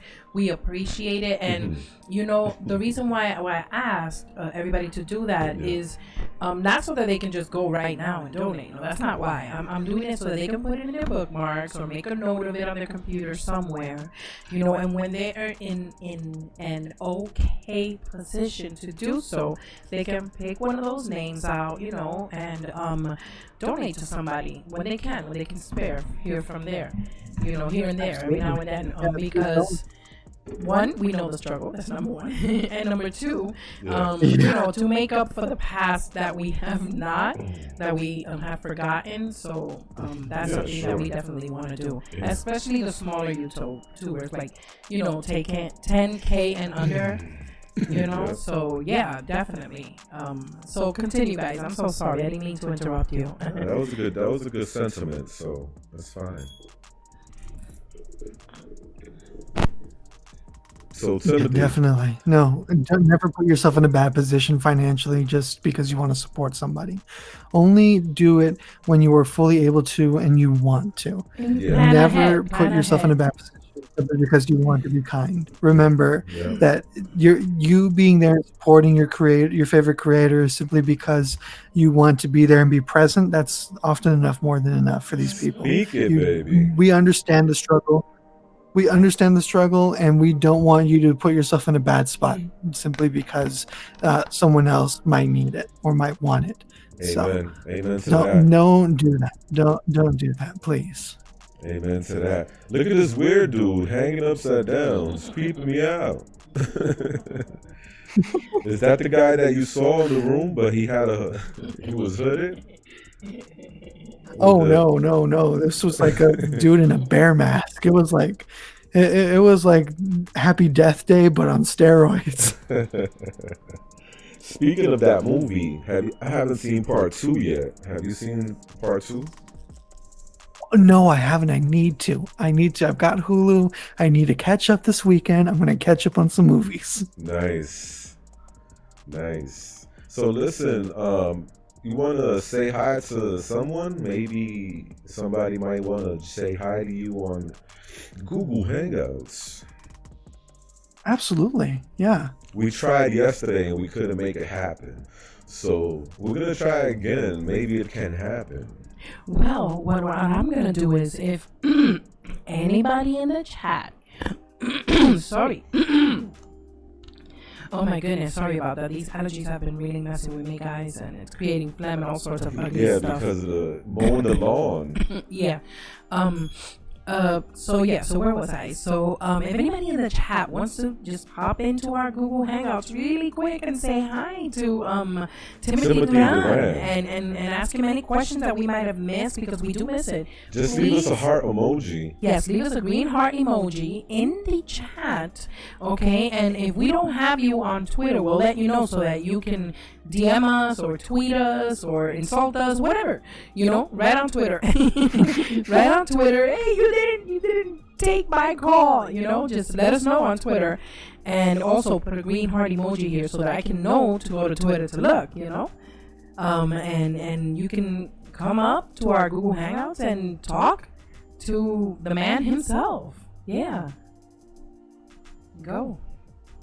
Absolutely, that'd be awesome. Dark Waters is in his house. What is up, DW? Oh, hey. Good. Oh my God, I love Dustin you. Fleming, baby. And Creepy Clown Girl. Okay, I'm gonna go to Twitter right now. All right, let's go to the rap song right quick. Yeah, let's go to our Z-Horde anthem, you guys. Yeah, let's go do this. Here, let me look for it first. While we send out these links. Yes, I'll send out the links to Dustin Fleming and Dustin Fleming. CCG, so they can come and talk to Timothy and say hello. himself and say hello. This one goes out to all you Dezomba friends, the Z-Horde. We want you to know just how much we love you. Shout out to Philia Noctis, creepy clown girl, dark carnival got this. A local nightmare, it's so amazing. Puerto Rican Jose's entertaining. Dark waters, dog man is twisted. Nation 1994, really gifted. Dustin Flemings, stronger than the rock. Hellfire's out here making everything hot. Yeah, Braden 23 of fire is a G. We're kryptonites down, Kitty's family. Now there are times when we all need gore. Danny Martians in the house, never know what's in store. Mandy Mortem is legit and a queen. Gothic Rose enchanting, she's on the scene. 13 past midnight, things that go bump in the night. Gory B, horror addicts are out of sight.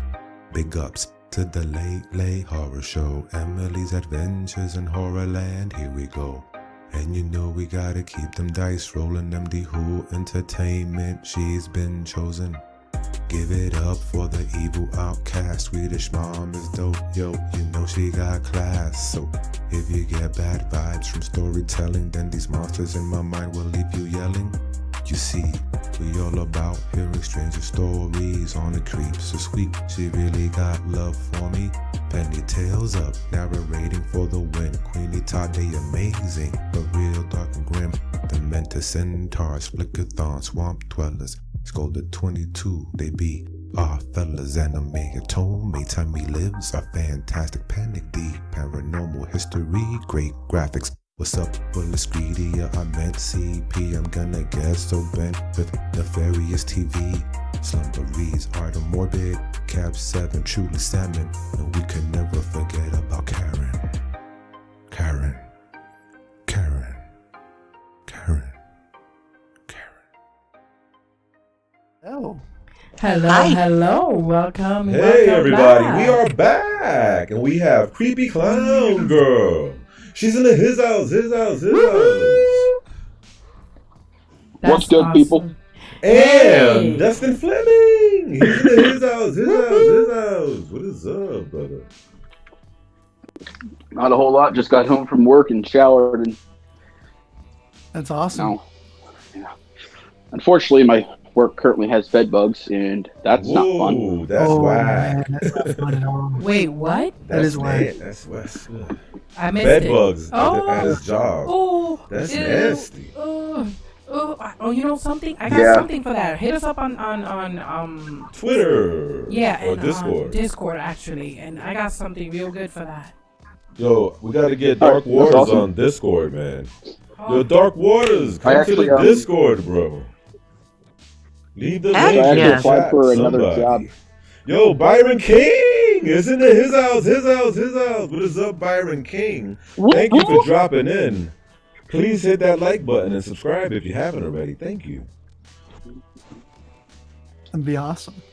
Oh, and I can't remember who said it before, but they are right. Your channel is at 666 subscribers. oh my God! Please, somebody That's subscribe dope. or something. That is Let's break that. dope. I don't want 666. 667. She said unsubscribe if you need to somebody. Or Yeah. subscribe. Either or. She And And you know, doesn't- red kryptonite is at 555. Oh wow, that's funny. Yeah, man. Just like 3 days ago, Gothic Rose was at that 666 number. So Yeah. I thought they was talking about her. I don't even know. The last time I checked, we have 400 subscribers. Last time I checked.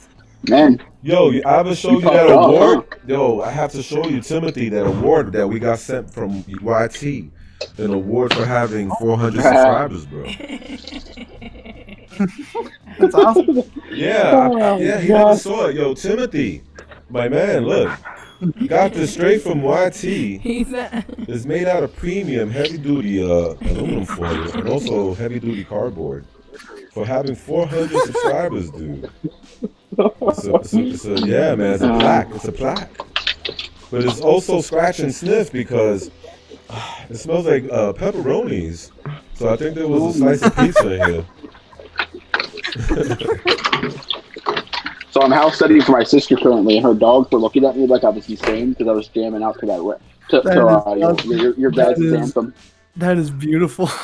Hey, you know something? I want one now. Hey, if you ever get 400 subscribers, you might get one. I was the very first. I need to delete my channel and make a new one. Oh dang, man! Low blow, bro. I joked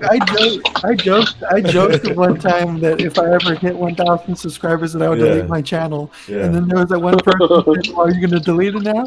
And then immediately afterwards, they got swarmed by at least 20 people telling them no. Oh boy.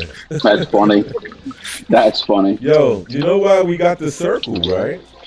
We got the circle because we're just a little hole in the wall channel. So it's like you're looking into a hole in the wall. That's dope. Perfect. That's why we got the circle. Man, that's awesome. So how you doing, Trish? How's it going?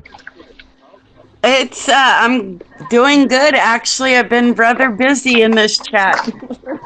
Yes, you have.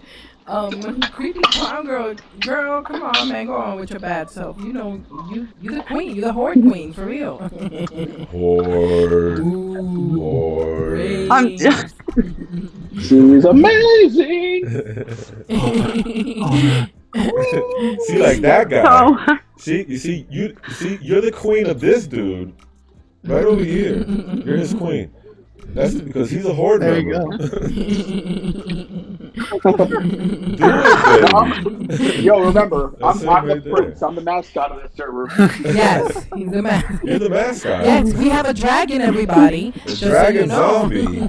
Hey, Yes, we have a dragon don't zombie. remember, Dustin is y'all amazing. gotta remember, I'm also the prince. I'm also the prince. No, Yeah, wait, no, what? no, No. You're the jester, if anything. No, That's no. You're the jester, Well, bro. no, you were the king. You're the jester. You're the king. I'm the prince. No. You're the jester, my man. Dude, if you ever feel I bow down to depressed, Kitty.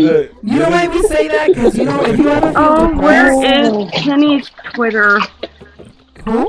Where the hell did I put my Got it. whatever? Oh, no, you know why we say that? Because whenever, do you know how much power? Whoa. What's that? Wait, I don't know yet. Wait a Hide minute. that. Hold on. Wait. Wait. Armand's on Wait, it. what? Oh, no, that's Armand's cool. on it. I'm talking. No, it's cool. I saw something else. Okay, so I get it now. That was funny, baby. But I prefer the H without the W. Oh, So anyway, Dustin, you know something? Back in the day, people don't realize the role of the jester in a kingdom. Back in the day, did you know how much power the court jester had during the Knights of the Round Table? And he had a lot of power because let me tell you something. Yeah, he was the way the I one see it person in is, the kingdom that can mock the king. yeah, and not only that, people paid attention to the jester. Not only that, but he lifted people's spirits Hell yeah. whenever people were feeling down. That's how we feel about The it. reason I say you're the jester is because in Discord, whenever somebody's feeling down, the only thing you do is give them, you cheer them up, bro. And that's what the jester does. So, and you're always funny.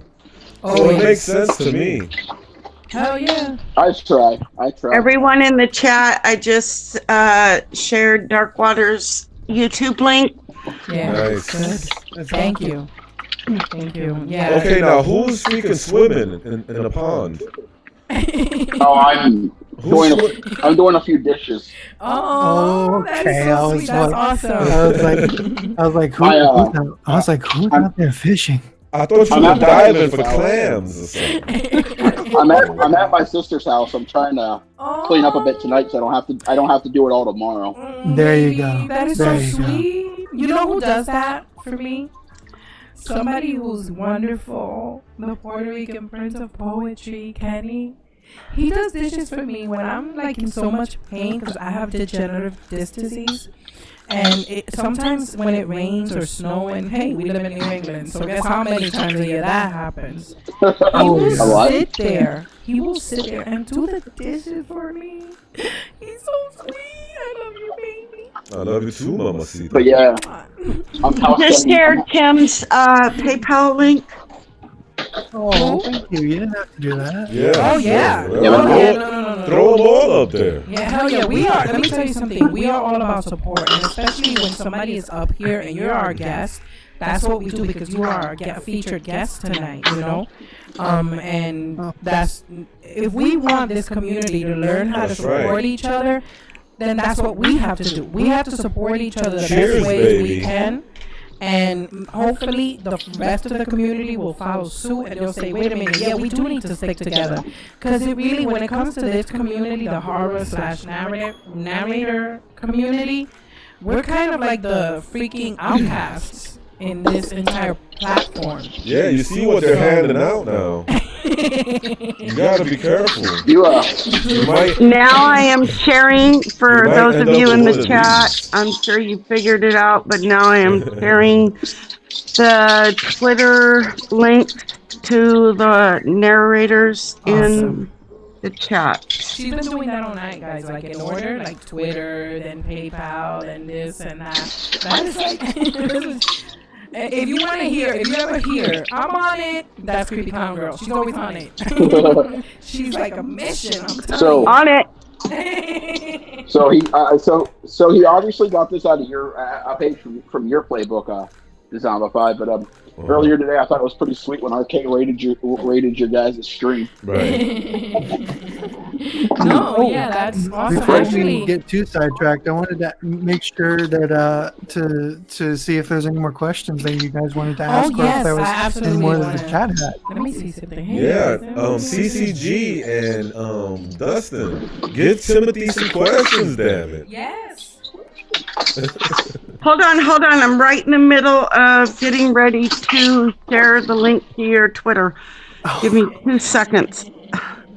Okay. Dustin, all right, well, you, baby. baby. I'll ask you, Tim. I had a question I actually wanted to pick your brain on. So I dabble in poetry, and I'm pretty okay at it. People say I'm good at it, but I don't think I am. What are some ways I can improve my writing? Oh yeah, there's a few ways to improve your writing. What kind of style of poetry do you like to dabble in, if you don't mind me asking? That was cool. I couldn't tell you. I could send you some of my stuff through DM and let you read it. Oh yeah, definitely. That Send way it you later. can, What I would recommend to start out with poetry is to start out with a concept. Picture it as if you're sitting at a bench, and just let the pen or your keyboard or whatever you have, let that flow as you try and paint a picture with words. That's what you're literally trying to do when you do poetry. You're painting a picture with words, and you either can try and rhyme it together, make it have a rhythm, or just do it as a freestyle or as a free write and write a story about something. It's a very open-ended form of art, and it's a wonderful way to get started into writing to anyone who feels like they want to try and do writing and wants to try and get out there with writing. Poetry is a great way to start. Hold on, we got a roll call over here. Ben Chiba is in his house. Hey, Hi, Ben Chiba. Hey, we got a question for you, Timothy. So Penny Tales of wants to know, what's your best tip for fighting writer's block? Ooh, that's Oh a man, good one. the best tips I have for fighting writer's block are to do 3 things. If you can, try and isolate yourself off into a room where you focus on either your favorite things or nothing at all. Either you want to stimulate yourself until you find something interesting to write about, or if you're stuck on an idea that you have, stay with it and try and think about it further and write down details about the idea until you get something. And then the next idea would be to simply go out and try and get a walk, try and get away from it, and let the idea culminate a bit more on its own. And the last thing to do would be to work on something else if you feel like writing on something, and then come back to the original idea and see if you have more fresh concepts you can work with. Oh my Awesome. goodness. That's awesome. For writing.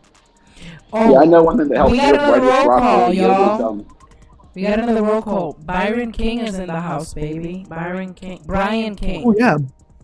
Oh yeah. Brian King is in his house. Yeah, baby. Okay. That was intelligent. like I said, Not you guys. A thing that helps me with writer's block quite often is what I'll do is, if I'm depending on what I'm working on, I'll find a genre of music that matches what I'm working on, and I'll just start listening to it. And I'll go for a walk, because usually going for a walk, like nature inspires me. But like, I can pick lyrics out of a song, and then once I pick a lyric out of a song, it'll run through my head, and I can twist it and morph it into something that I would want to put into whatever I'm writing. Yeah.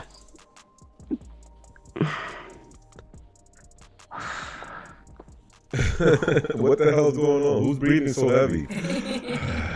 That's probably our dragon. He's getting ready to fireball all of us. No, it wasn't me. I heard it too.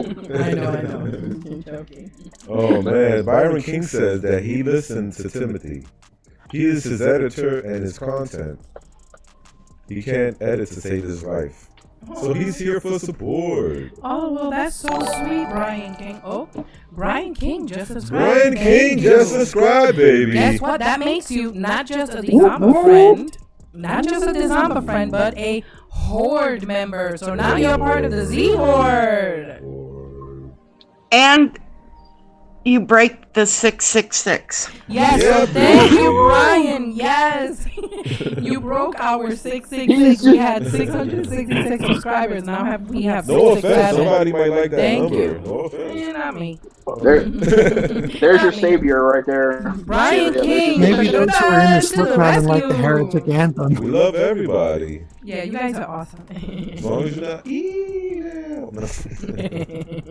And when we meet... Evil. Okay, wait a minute. There's one thing that we have missed. What about Outcast? Evil's kind of in his name. You know something? No, he's a great dude. He's awesome. He's just misunderstood. is He's all. misunderstood. That's right. All right. He's the Misunderstood not-evil Outcast. That doesn't have quite as the ring to it. I know.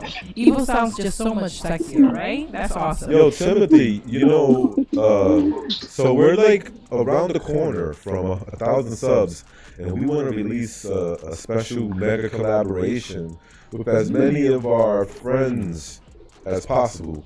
So hopefully, that's gonna take 2 or 3 months before we even get that, maybe a year. So you got time to come up with an entry, just an audio. Just send us an audio, nice clear audio of an entry, and we'll put it into the collab. Our 1,000 subscriber collab. Woo. Thank you. That's I'm ambitious. gonna have to come up with something real special for that. Yeah, we're being Congrats. ambitious. Awesome. Oh my goodness. I would be more than happy to. I'd be honored to. We have missed something throughout this entire stream. Something that I thought somebody else was going to bring up. I figured it was going to come up, but since it didn't, Yeah. I'm going to bring it up. Okay. There's a little secret hidden talent Oh yeah. that Timothy has that not many of us know about unless we are on Discord. Oh boy, here we go. I want Is Mickey Timothy. about to come to the stream?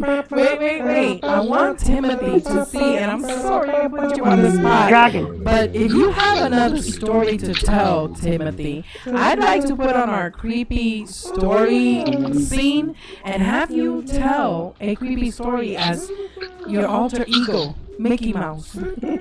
Oh my god, that would be awesome. Oh, yes. I'm it. Oh yeah. Believe it or not, I baby. have this one Let's written be down, good. and let me just grab it for you, and I will do Oh my God, just this is gonna that. be Okay, This is gonna be listen. awesome. And believe it or not, this is a true story. All right, cool. Okay, that girl coming out. Everybody mute your mics except for Mr. Timothy Duran. Yeah, just mute your mic. You don't have to leave. Appreciate it. Thank you. We want real reactions.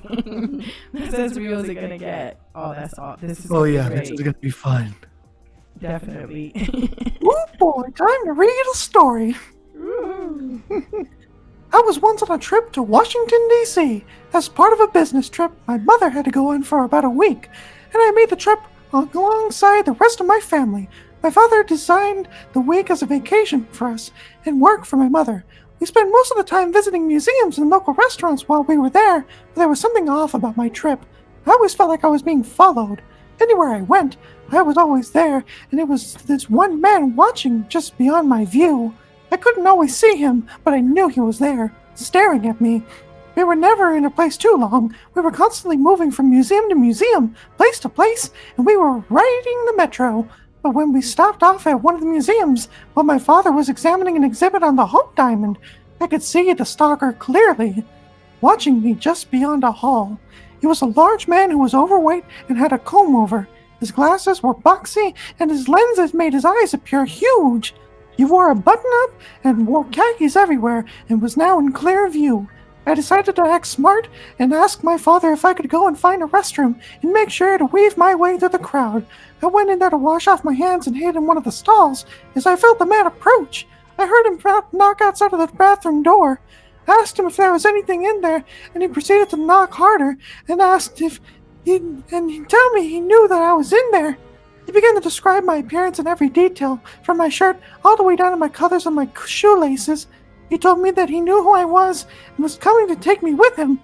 I stood there on the toilet seat just out of reach and watched as he reached with his large arms underneath the stall door for my legs. He then tried to coax me out of the stall by saying he just wanted someone to keep him company. As young as I was, I knew this man wanted to take me for his deviant acts, and I would not be letting go of mine so easily. I stood my ground and said no. I walked out of the room and whispered as he left, You will be mine, Piglet. I was on edge the entire day as I went through the museum. After about an hour of being there, my father decided it was finally time for us to leave. We were on our way back to the metro when I saw him along the street. The same creep who was after me was following me again. I hastened my pace down to the metro station that would lead right back to our hotel and away from him, but our train was being delayed. I was walking towards the edge of the station sidewalk. If I had stepped any further, I would have landed several feet down onto the tracks and run the risk of being run over. I grew excited when I heard the station manager signal that there would be one more minute before the train arrived. I was relieved to hear the train coming, but froze when I heard my stalker's voice again. His whisper made my blood run cold and sent chills down my spine. If I can't have you, Piglet, no one will. After that finishing whisper, he shoved me forward, nearly knocking me off of my balance and sending me straight into the oncoming train. I held my ground and was able to avoid falling in. He stepped towards me again, but stopped in the middle of his tracks when my father had finally taken notice of him and began to reach for his firearm. The man began to step back slowly, and after making a sizable distance out of reach of my father, he ran out of the station, leaving the train behind and my family with it. I finally felt safe heading back home to my hotel and was more relieved when I remembered it was my last day in Washington, D.C. I headed home on a plane and didn't see that man again. On my way back, I'd narrowly escaped death that day, thanks to my father having been present. The vacation itself was one I never enjoyed, but if there was any gripes I had to have about it, it would certainly have been that man who had stalked me the entire time. As cliche as it sounds to say this, I sincerely hope I never meet that man again. Sorry, I really broke up at the end because it was starting to strain my throat. Yo, that was crazy. Oh my god, I'm dead. Wow. Woohoo! That was fire. I was trying so hard not to bust up laughing. Believe it or I not, mean, the incident was true. And Dude, the way that you switched voices from Mickey to that demon or whatever the hell that was awesome. Sick. That was sick. Dude, great job. Yeah, but that stalker literally did stalk me. I was about 12 or 13 years old at the time. It was crazy. Oh my. I didn't even notice him when he so finally good. came towards me at the train Wait. and tried to push me onto the tracks. It was the same dude, the same old bastard. And he was trying to kill me. Oh my. Here's a comment from Penny. Oh, no. Penny. She said, okay, I can't breathe, and 3 laughing faces. That creepy voice was 13 amazing. past midnight says, I'm dead. Whoop, that was a lot of fun. Not for my throat, though. My throat feels like it is in a lot of dog and not by a hot dog. Oh my god! No. Not on the live stream, please, no. That was Oh, a yeah. one-off thing, and it was hilarious. We got a roll call, Timothy. Absolutely, yeah. We have Shark Bite 15 in the his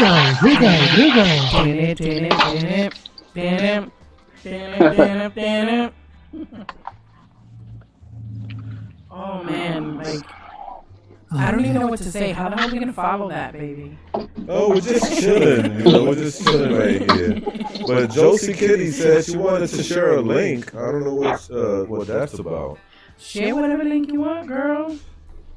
I mean, As long as nothing naughty. If it's naughty, leave it for the Discord because I want to she's see not it gonna anyway. do that, I want to see it anyway. So I want to see it anyway. we're talking about Red Kitty, so you know how nah, she yeah, is. she's a saint. Yes, Red Kitty.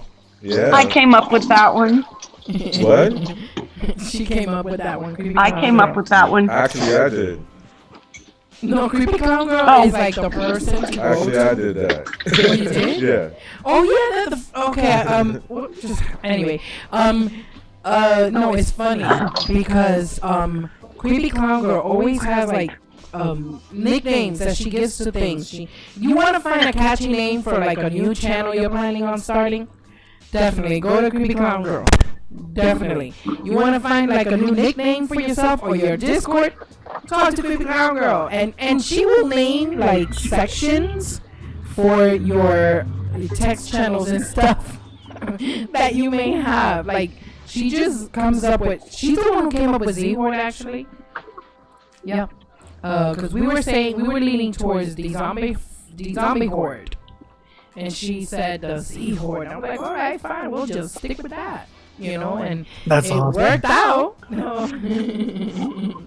Oh my goodness. We have Hara says, Timothy Duran, is there any other narrations that you have taken part of that you did not write, but that would be especially worth everyone checking out? Oh man, one of the ones that I participated in that was really fun that I got to do a whole different accent and voice for would have to be Black Brew. And that's the story that was written by Reaper's Horror of Horror Hive fame. I definitely recommend that you go and check out that video over on the Horror Hive channel. It's awesome. Yes. There's a whole bunch of people in it. I got to play a really interesting character, which was a shaman. I was really happy with that role. It was fun. Josie Kitty says CCG came up with Crypto Kitty. Oh, Crypto Kitty. Crypto That's Kitty. right, That's Crypto Kitty. I like that. That's good. Penny tells You're right, us- I did, Josie. My apologies, Kenny. It's okay, baby. Penny tells us says that's a cash money service. CCG. That's true. You know, a lot of people want to rebrand themselves, and a lot of people are always looking and always stay stuck. So think about it. You know, if you like some people will sit there and pay you for that. So there's something to think about. Wow. Got a roll call. Speaking of, We do have a roll call, Timothy. Oh man, my throat. Oh, sorry. Okay, wait. Oh, I man. think Kenny got this one. Native. Okay, sure. Native Girl Gamer. She's in the his house. Welcome, Native Girl welcome. Gamer. Thank you. I'm trying to get back into my own voice again. It's okay, brother. Oh my goodness. Alrighty, I think I'm good. You got So cotton mouth. You I probably actually got cotton applied for- mouth like this guy over here. See this I dude got over cotton here? mouth and my cheeks were smiling up to ear like the Joker. That dude. We're not going to give it out, but Tim, myself, and Outcast are really excited and can't wait to present to you guys the story that we are working on together. Oh boy. Can I'm we dying tell to what hear it's it. called? Yes. Cool. It is called A Ripple in Time, and it is one of the most twisted stories you will probably hear this year. We're going to have it done probably within the next 2 weeks, and it'll be out over on Evil Outcast channel, so that'll be really fun when it's done. Nice. So I got Looking some forward interesting to news, that. guys. Interesting news. actually- Interesting news. Yeah. So I love my job, but it's just lately some of the politics in there has been getting on my nerves. So I actually went and started looking for another job, and I applied yesterday for a job that would start me off at $15 an hour. And I actually got an email back from the employer today saying that they want to bring me in for an interview. Hopefully you get Oh it. my Hopefully you get it, goodness. man. That'd be awesome. I mean, granted, it's not doing anything Congratulations. special.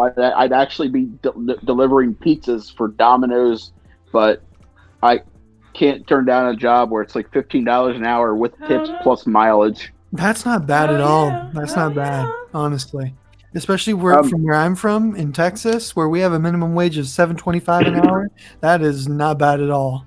Yeah. Actually, I think our minimum wage here is $7, in Pennsylvania is $7.50. So yeah. Wow, that is still really good. That is really good, honestly. Yeah, it is. But yeah, so it's better than a waitress, and waiters, and we know about that. You guys, well, I wish you the best of luck. I hope you get it, and I know you will, because Dustin, you're mad cool, and you're personable, you're great to get along with, so I think you're gonna do just fine. Thank you. I'm horrible at taking compliments, by the way. I don't know if anybody's noticed this yet, but I'm so bad at taking compliments. Matt Chatter says he's eating Domino's, right? That's awesome. Oh, by the way, guys, I am watching the chat. I just don't always catch all the questions, but I am watching it. Oh, okay. But yeah, I'm house sitting for my sister right now. Her husband, and my dad and his girlfriend are all at the beach right now. So I'm house sitting, watching her puppy dogs and kitty cats. Puppy dogs. That's awesome. It's funny. She has 3 cats and 3 dogs, and her one cat hates my existence unless I'm the only one here. And then it's like, oh, I like you because you. It's like I like you because you feed me. Ooh, that was Mickey. That was Mickey. Before, I think it had to do with hobbies. Hobbies that I have or something. Was that a question before? I don't know, but it could be now.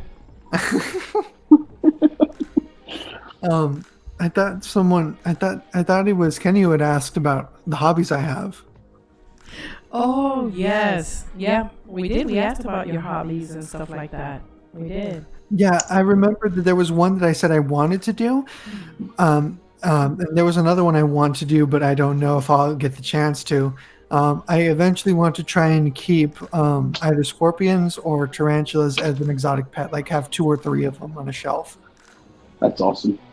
But I don't know if I'll get the chance to. I probably won't. But it would be nice to be able to have like a shelf for like a whole thing where I can have exotic animals like a scorpion or a spider. That would be really awesome to have as a pet. And you wouldn't want to pet them, of course, but you'd want to take care of them and feed their watering bowls and make sure they have a good prey to catch. So that would be really fun to do, honestly. I've watched channels like The Dark Den and Exotic Slayer. They're super fun, and I love seeing the animal videos that they make. They're really educational, but I think that they're also really fun to watch, and it's just fascinating to see these like really dangerous and crazy creatures all just being kept in these really nice enclosures and just having a good old time there. It's crazy to see that. Okay, so I have a quick question for you guys, and starting with Timothy. I have everybody on the panel can actually chime in with their response. But Timothy, are you watching right now either any TV shows, or have you seen lately any movies related to horror, sci-fi, maybe fantasy that you're checking out right now? Like, I know we're really into Nosferatu right now. I'm definitely into it. And because the classic. That's no, not the classic. The TV show. There's a TV show about it. Oh, yeah. Nice. I haven't seen that. No, I need to catch that. I haven't watched any horror movies in a while, but I think the one I watched most recent that was my favorite by far has to be A Quiet Place. And I've seen Bird Box and some of the other ones, but I didn't like them nearly as much as A Quiet Place. That was phenomenal as a movie. I definitely would rate that a strong 9 out of 10. I loved that movie. It was psychological, but also tactile in a way that was very different from what you would expect a normal horror movie to be. It had a different kind of suspense and a different kind of ambience to it. it was sound was a really big part of the horror. And even though the plot line was a little weird and maybe not made a whole lot of sense, the actual film itself and the setting and everything it was in felt very real. It felt very primal, and I loved that so much. Hey, you know, you have another roll call here, Timothy. Ooh. Oh man. Hellfire. I see him down there. We have Hellfire in his house. Yeah, baby. Hello, Welcome, bestie. Hellfire. Hellfire. Hello, Woo. bestie. Now it's a party, baby. Oh my goodness. So The roof is on fire. so Dustin, please tell us, how about you? Any recent horror movies you've checked out, or fantasy or sci-fi, anything like that left an impression on you? Or even better, if you have a TV show in the genre that you've been checking out lately. Or even like a favorite. That's Actually, I just recently. Good, Kenny. He said even if you don't have something recent, even like a favorite you have, but it looks like you do have something recent. Well, I'll start off with A Quiet Place was a phenomenal movie. I went to theaters to see that, and anybody who didn't see it in theaters honestly missed out, because just the ambiance and the atmosphere of being in a theater with that movie.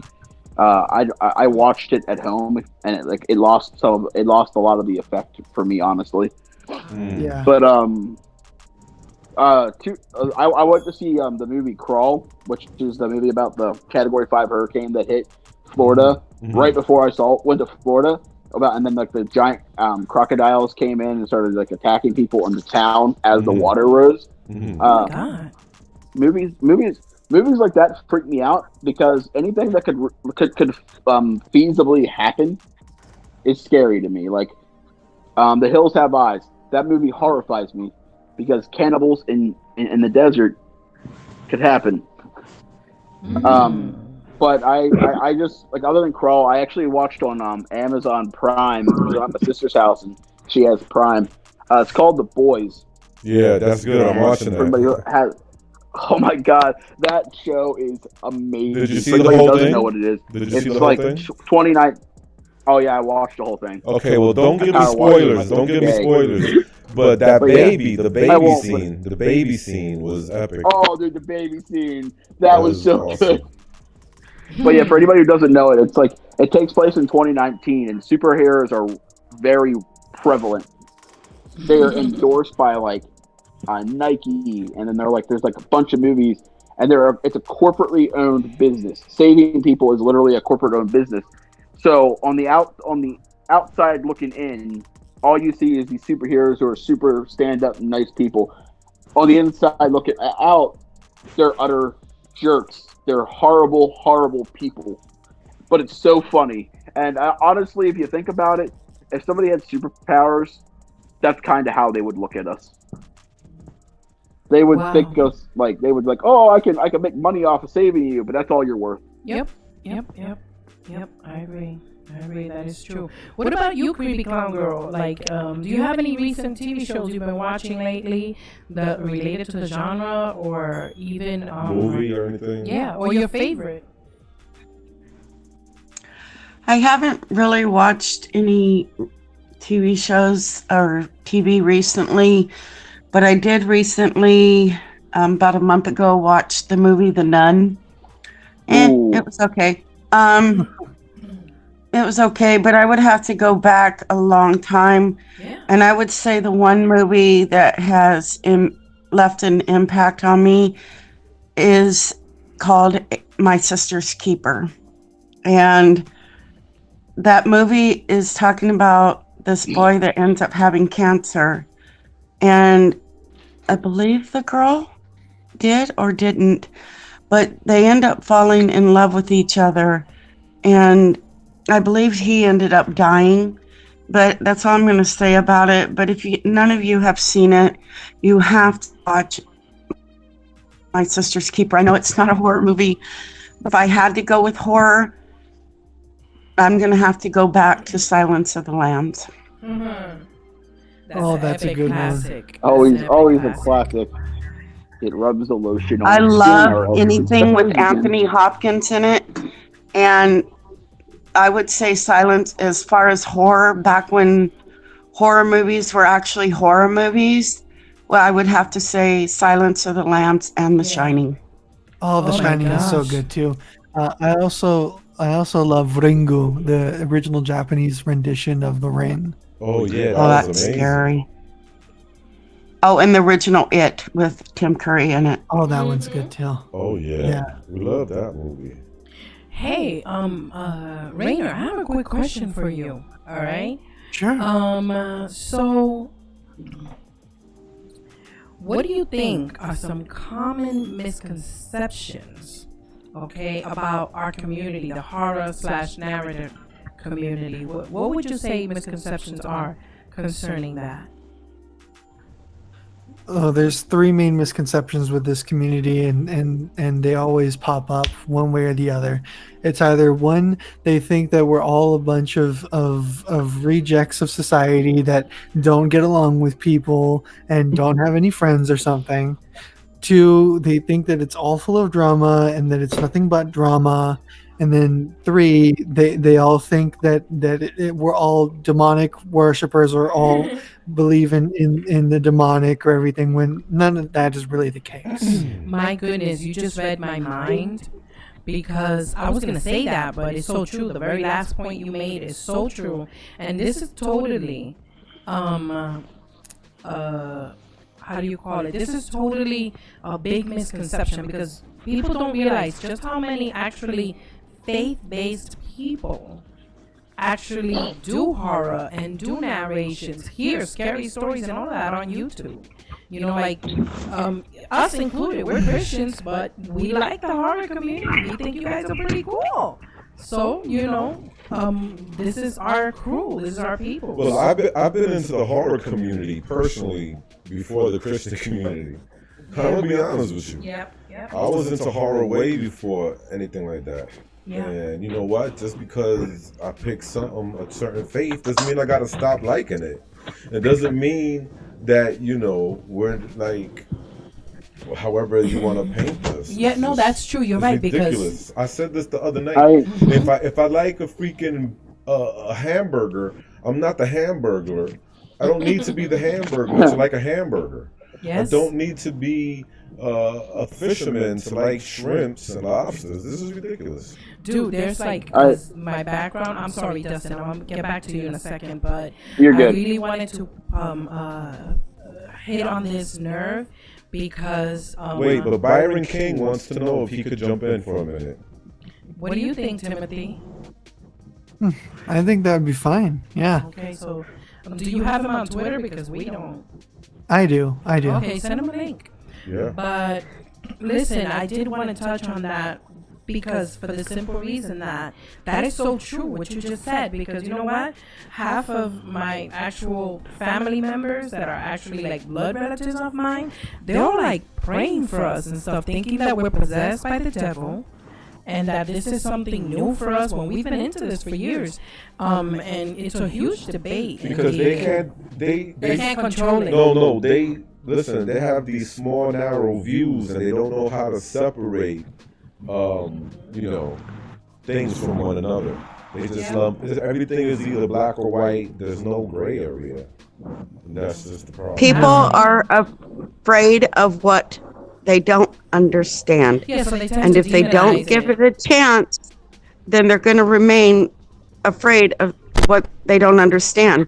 It's like come into our world, come into the horror community, and just sit down and listen to some of these narrators and their stories and others that other people have written, and set your disbeliefs or fears of this community aside, talking outside of the horror community, and give some of these narrators, these people, the opportunities and chances, because like Tim said, you know, they're not mindless, you know, robots. They're highly intelligent people and they have lives. And it's just, you know, this community needs more recognition. It needs to be developed into more than what it is now, that other people can stop being afraid, excuse the term for lack of better words, of something that they have no idea even about what they're afraid of.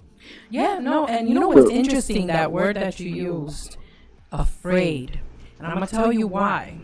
Because somebody like me, a trigger warning, I'm about to quote a Bible verse, all right? It says that cowards cannot enter the kingdom of heaven, all right? And if you're a coward, all right, so that I won't use the P word, you're not going. You're going to go to hell. So I'm just saying, you know, but Justin, I believe you had something to say.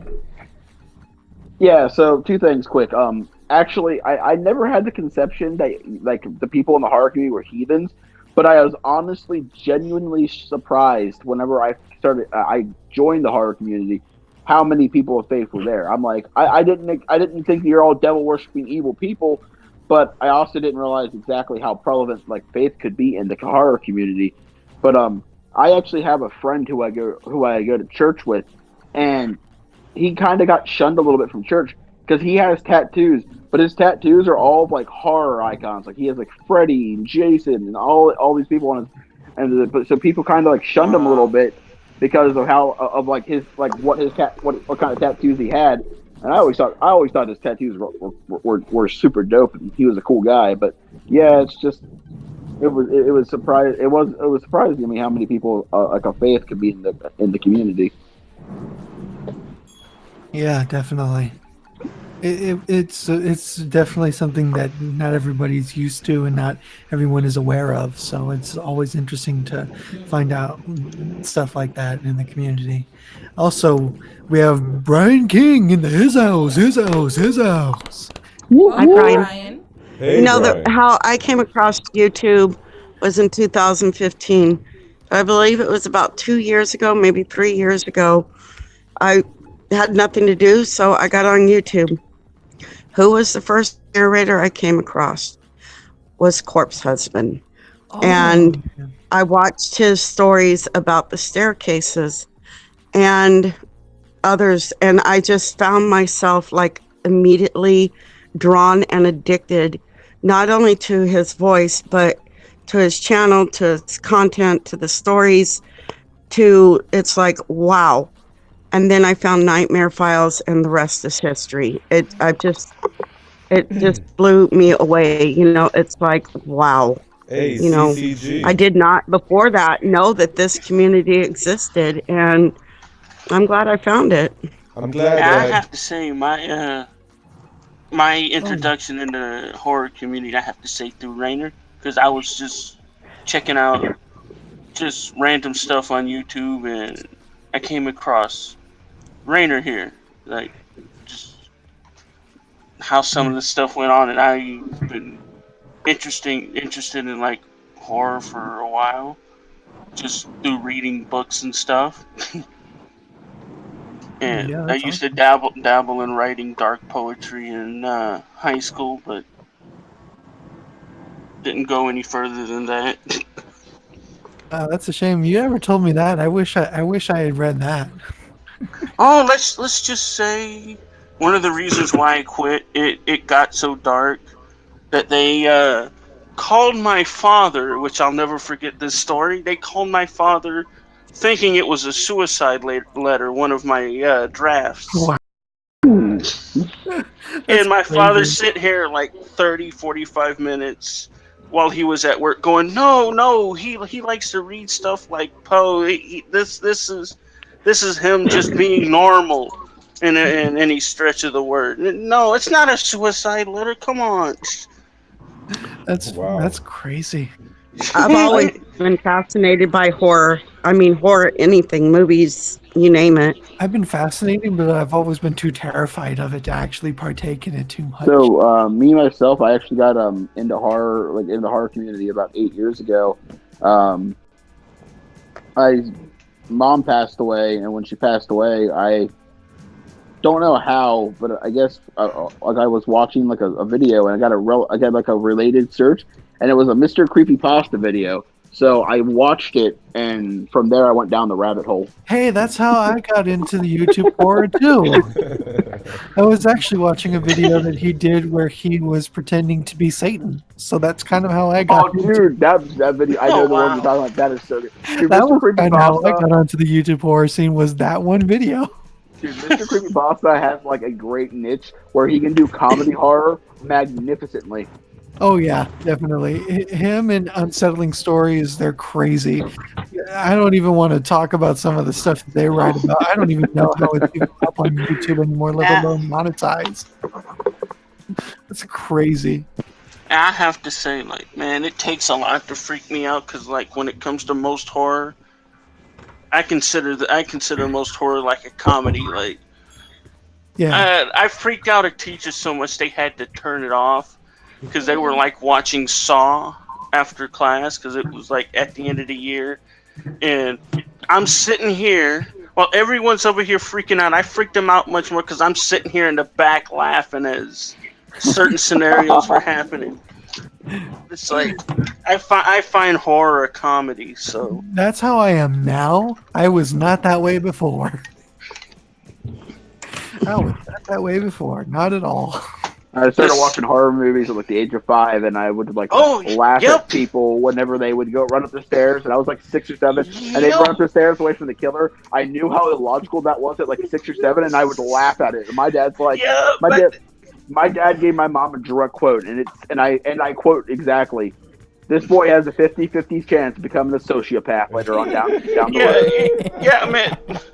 I wanted to enjoy some of the horror stuff that my father liked to watch, the scary movies. So as a little kid, he gave me a litmus test, as in, here, watch Gremlins, and if this doesn't freak you out, then I'll let you watch some of the more adult stuff. Yeah, that's smart. Gremlins is adorable.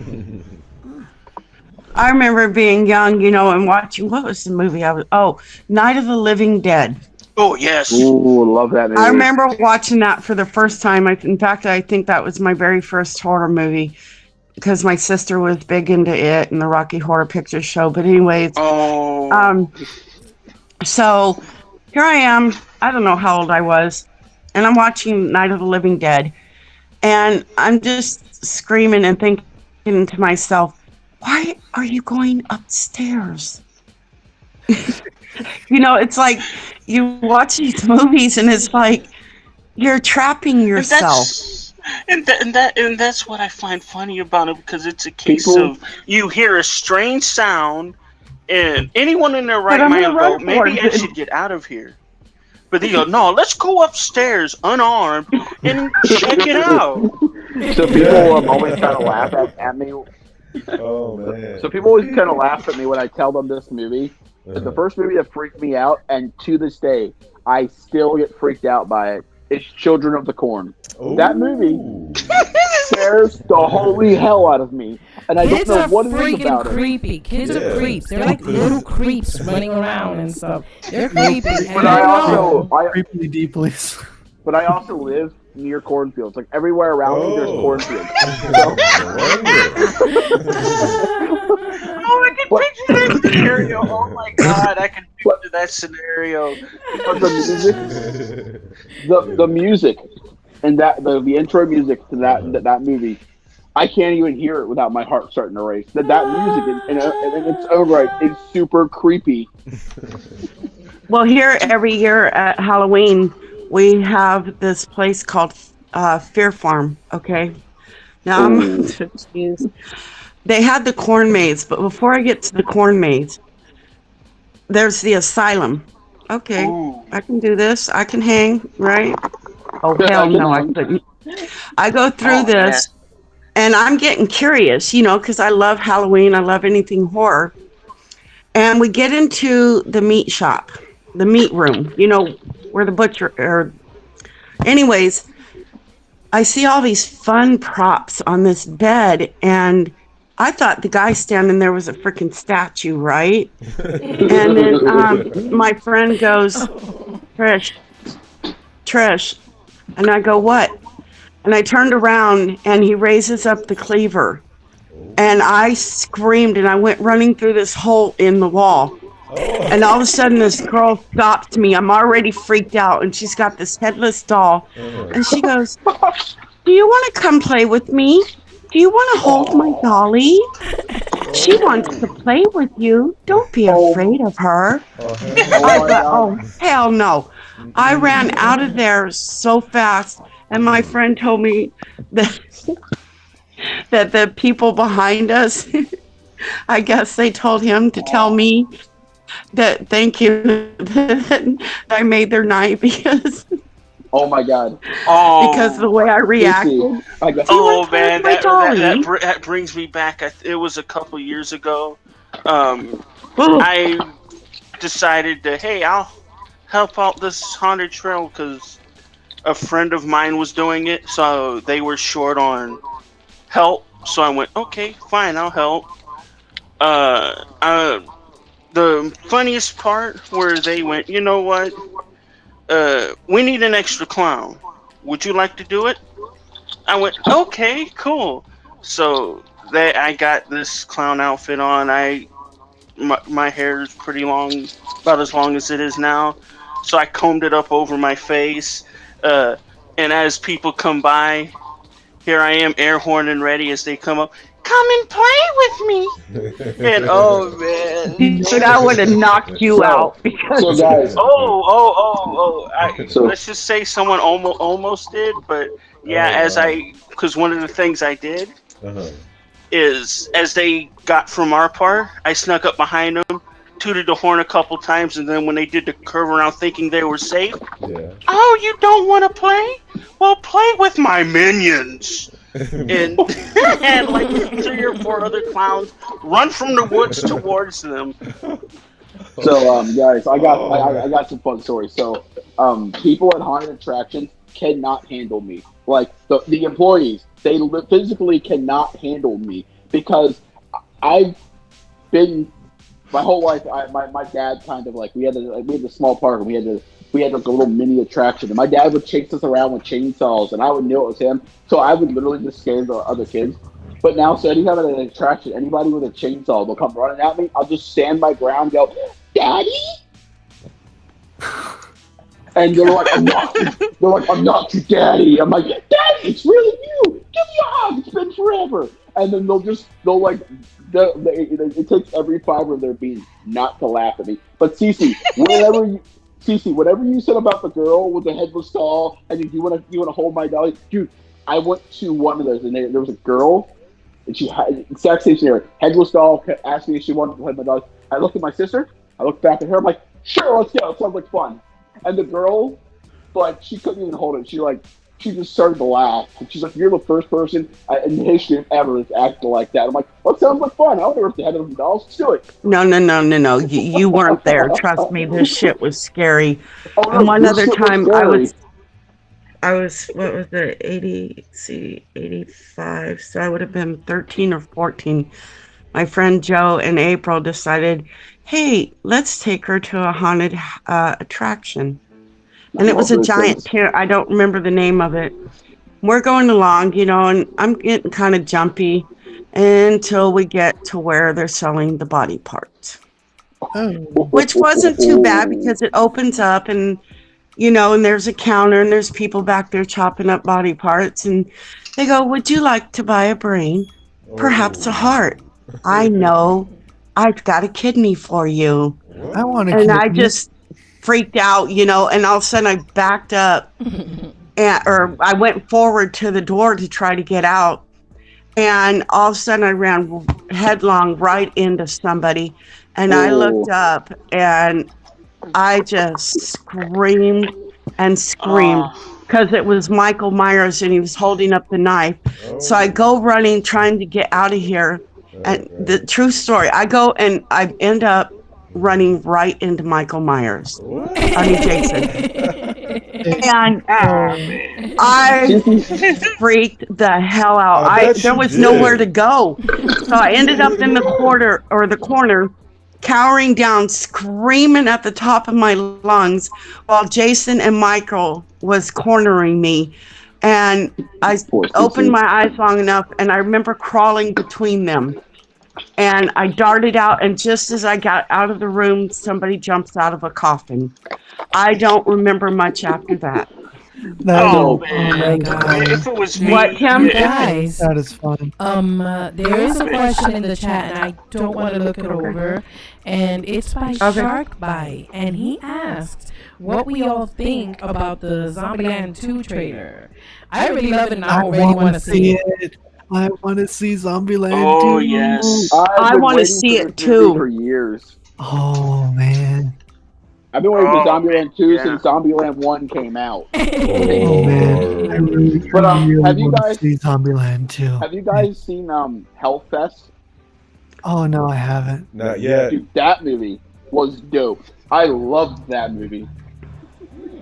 Oh, are there any more questions that anybody wants to ask? Absolutely not. Okay. Question to you. Okay. There are a lot of new horror YouTubers coming out. Yeah. Have you checked out any of them? And if you have, is there one that you would or consider thinking about collabing with? Oh, man. I'm willing to collab with just about anybody for the most part. But out of the newer channels that have been coming up lately, I think the one that I would want to collab with most would probably be Penny Tails Up, honestly. Yes! Penny! You That in would the be- house? that'd be awesome. Yeah, she's in the house. She's in here somewhere. But Yeah. I did want to mention really, really quick that since I know CCG, I know you like haunted houses now, so I've confirmed it. And for anybody else who likes haunted houses, there is a surprise coming in the very near future to Dezombified, to Stereo Dread. So I wonder what it is. Real quick, I want to say this to Mad Chatter. Thank you, Mad Chatter, and I'm glad that you like it. And Tim, in fact, here in the chat is the one that helped significantly with my YouTube trailer. Oh yeah, that was actually really fun and easy to make. I was happy with how it came out. Yeah, CC, that trailer was dope. I liked it. I wrote up a quick little script for her while I was out walking my dog a few days before. She memorized it, and then I went to work on the trailer. So. Oh, wow. Penny says she would love to collab with you, Tim. Oh, that would be awesome. Yes! That was Mickey. Mickey came out there. I heard Mickey. Mickey said yes.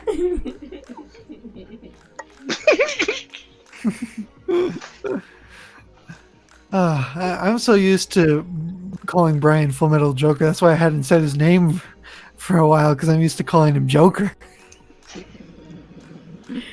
Yeah, He's also a jokester. He has the whole get up there. Oh yeah, definitely. Yeah, let's just say that within his Discord server, he had to mute it because I would flood it with interesting, not safe for work and safe for work stuff. Yeah, I had to My mute the favorite chat. kind. My favorite He's a kind. fun clown. Hey, actually, Rainer, I mean, if the Zombified is cool with it, I could actually read you something that I wrote the other day and give you a taste of my poetry. If Kenny and Mysterio are okay with it. Kenny just gave you the thumbs Thank up, you to baby. Mandy as well. I have to create a not safe for work section in our Discord so that we could just put all sorts of filth on there. Now, Yes. please, Dustin, grace us with your poetry. Go ahead and keep talking amongst yourselves. I'm gonna find one here in a minute. Just gotta load up pull up my phone. Yes. So yeah, Joker, I am not squeamish at all. I'm not PC either. The only thing is that I cannot account for all the other Z Horde members. So no matter what, you could go, funny. We don't mind. Just in the Discord, just the only thing we do ask is no religion, no politics. That's it. But other than that, go to town. I understand. Rainer gave me the rundown. Yeah, I did. Oh yeah. Oh, and on pedophilia, which I know you probably. Please feel free to join the carnival. Oh gosh, no. No. Sharing the link to the carnival and to Dezombified. Awesome. Thank you. Alrighty. Yeah. I should say on it. I want to get some more of the questions because I don't want to cut off. I don't want to cut off Dustin if he's going to be doing that. I just want to make sure I get through the questions. Roll call. We have Red Kryptonite in the his house. Okay. Hello, Red Kryptonite. Hello, RK. Wait, no, you said questions. Go ahead. Oh man, this is awesome. Zombified server. Thank you. Alrighty. Are there any more questions I want to ask in the chat as well? Because I'm more than willing to just spit fire through them if need be. All right, I have two. Now, you guys want to hear something that's slightly sad, or do you guys want to hear something that because I have one that I wrote about like when I was feeling lonely and I was sitting at my house. But I also have one that I wrote, and it was the first time I've actually had tried to write something about my mom. I'm trying to find that one, and that one was a little bit rough. Actually, I have one more question, Tim. I know you've written many things and have, portrayed different characters, but yet is there still one character or persona that you would want to create or write a story around that is out of character for you, or thinking outside of the box that is different? Oh, that's an easy one to answer, and it's one that's actually going to be in an upcoming book that I'll be putting out in the next year or two, along with my best friend. I had created the character, but I never had a name for him or the certain dialogue I wanted for him to really have. I knew something like that would fit in, but we really built this character together, and that is the character of Emmett, aka Mr. Eaton, who will be part of my Realm of Ideals series and will be a part of the book and premiering in the book The Garden That Takes. At least that's the running name for it right now. But the character himself is a god above gods who is unlike anything you have ever seen before. He is a god above gods in the sense that he is beyond eldritch horror.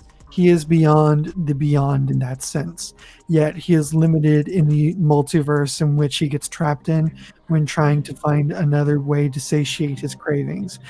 Because, as many people may suspect, he represents gluttony, being Mr. Emmett, aka the Devourer of Worlds. But he himself is not gluttonous. He is hunger personified. And the being that is Emmett within him, that is the Devoured One, is a being that is immensely powerful, that has devoured dimension after dimension, and has even devoured a god that created a universe within his own dreams. And in order to end the pain and suffering of the universe that he kept experiencing, he made a deal with a god to be swallowed into his universe to be put to rest, where he would never have to dream another world again, thereby killing the ultimate of the Eldritch gods. Sweet. Holy Interesting. Oh, What I cannot wait. That's gonna be The concept of taking something and twisting something and making it your own, that is kind of what I've learned to do best. I love to do webbed writing and webbed horror, and he is the perfect character to bring out webbed writing. So that'll be the perfect character for me to really get into my own with in the future, and I cannot wait to show you this character. Yeah, we're I excited. cannot to wait to see it and read it. And I have one more question. Sure. Of the horror movies in existence today, which one would you say that you have seen that you feel that you could have done it differently, maybe better, or changed the characters to fit the horror movie better, or made it more twisted? That one would actually be The Shining. The Shining Yes. would be one that I would love to take and twist further. It would be so much fun to work within that world, especially the Stanley Kubrick one that he created. I would love to twist that a bit more. It would be so much fun. Sorry, I sounded very hungry after that. All right, guys, I found the one that I was looking for. So do you guys want to hear Awesome. Thank you for answering them. Yeah. I'll mute myself in the meantime. Yeah, we got a shout out right quick, Timothy. Oh, yeah. Yeah, definitely. Christine Baker. We have Christine Baker in the his house. Welcome, Chris. Welcome. We're about to hear some dank poetry by our dragon, Dustin Fleming. The dragon, baby. Take it away, Dustin. I actually have two, so if you guys want to hear both of them, I'm more than willing to read it, but I'll start with this one. Do it! All right. So just the preference behind this, it's just the first time I've delved into the pain of losing my mom into a poem. So I toss and turn because I'm afraid to sleep.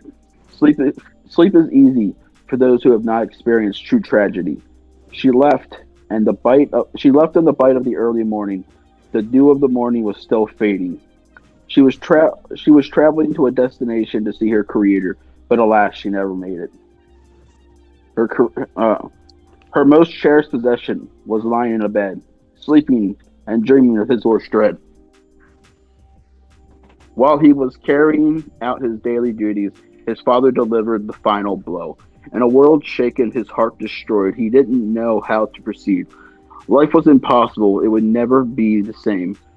Where once color was, now only gray. He never got to say goodbye. He never got to say goodbye. He never got to see her face. That smile, forever gone, doomed to fade. Now he sits alone in a dark house, all alone. Not even a mouse. Life is gone. Only dark remains. His heart and soul torn and left to rot. Though he is surrounded by friends, loved ones, and acquaintances, this boy has never felt more in danger. He doesn't sleep, he doesn't smile, he doesn't feel, and he doesn't love. This world that he is in is his own personal prison, and he cannot escape from his tormented existence. I felt that. That was good, bro. That was personal. Everybody give it up for Dustin Fleming. Yeah, baby. Give some hand clap emojis. Wow. Sorry, whenever I stopped or restarted, I actually had to regain my composure. Actually, like I said, it's the first time I've dealt into that well of pain, and so every time I read it, actually is super emotional for me. You know something? My mom's birthday's today. She passed away a few years ago. So, yeah, I feel you, man. Man. So 13 past midnight. They're saying also looking forward to the sequel to The Shining, Dr. Sleep. That is going to be awesome. Here's hoping. Yeah, I did hear about the sequel to that. Oh man. Yeah, that was a little heavy. I was kind of feeling that a little bit too, so that's why we're like a little bit. Hey, Rainer, if you want to drop another story, brother, before we get off in a little while, you could do that. Do you want a true story? Because I'm running out of true stories. Anything I also got one more poem if you guys want to hear it. I hope it's a happy one, baby. This one's Yeah. it's not. It's less down. This one's just It was. I wrote it after me and Aaron. We hung out for like on Sunday, and I was just I'm in a house by myself, so I was just feeling a little bit lonely. So I wrote this one, and I kind of liked it. It's nowhere near as heavy as the other one. But it says she just left. The scent of her perfume still lingers in the air. I have never dropped from cloud nine so fast. I sit alone in a house with nothing but my own demons to keep me company. Two devils on my shoulder telling me I'm not good enough and I can't be loved. And I know it's a distraction because I am walking the path of right. But still, the darkness of my sorrow is there, stronger than anyone needs to deal with. And I just sit here alone, me and my voices.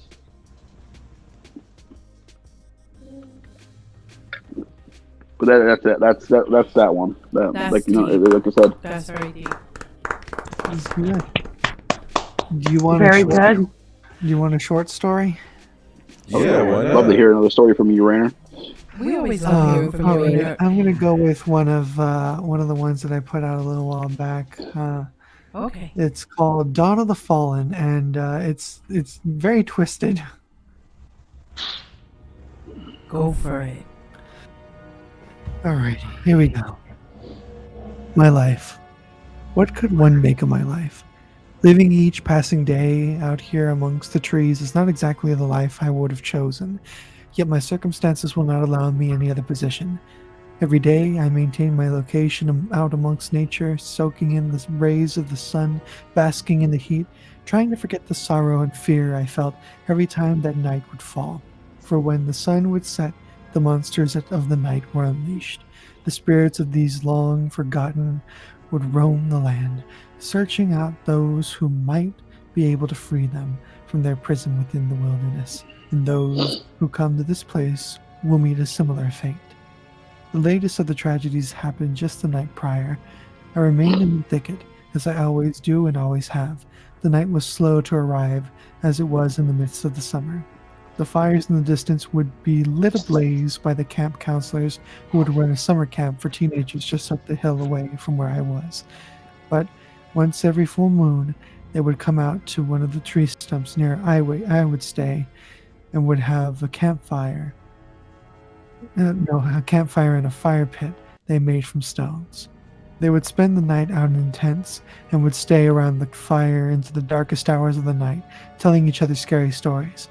I was always some distance away, but I could still make out these stories they would tell each other. Each of the teens would try to outdo one another with their own urban legends, scary stories, and tales of terror, but the camp counselor always had the most horrifying tale to tell. I can still faintly remember the story. He claimed it to be true and claimed that it had happened there, within that camp, just a mile away from where I was. He was likely referring to the nearby thicket of which I lived near the edge of.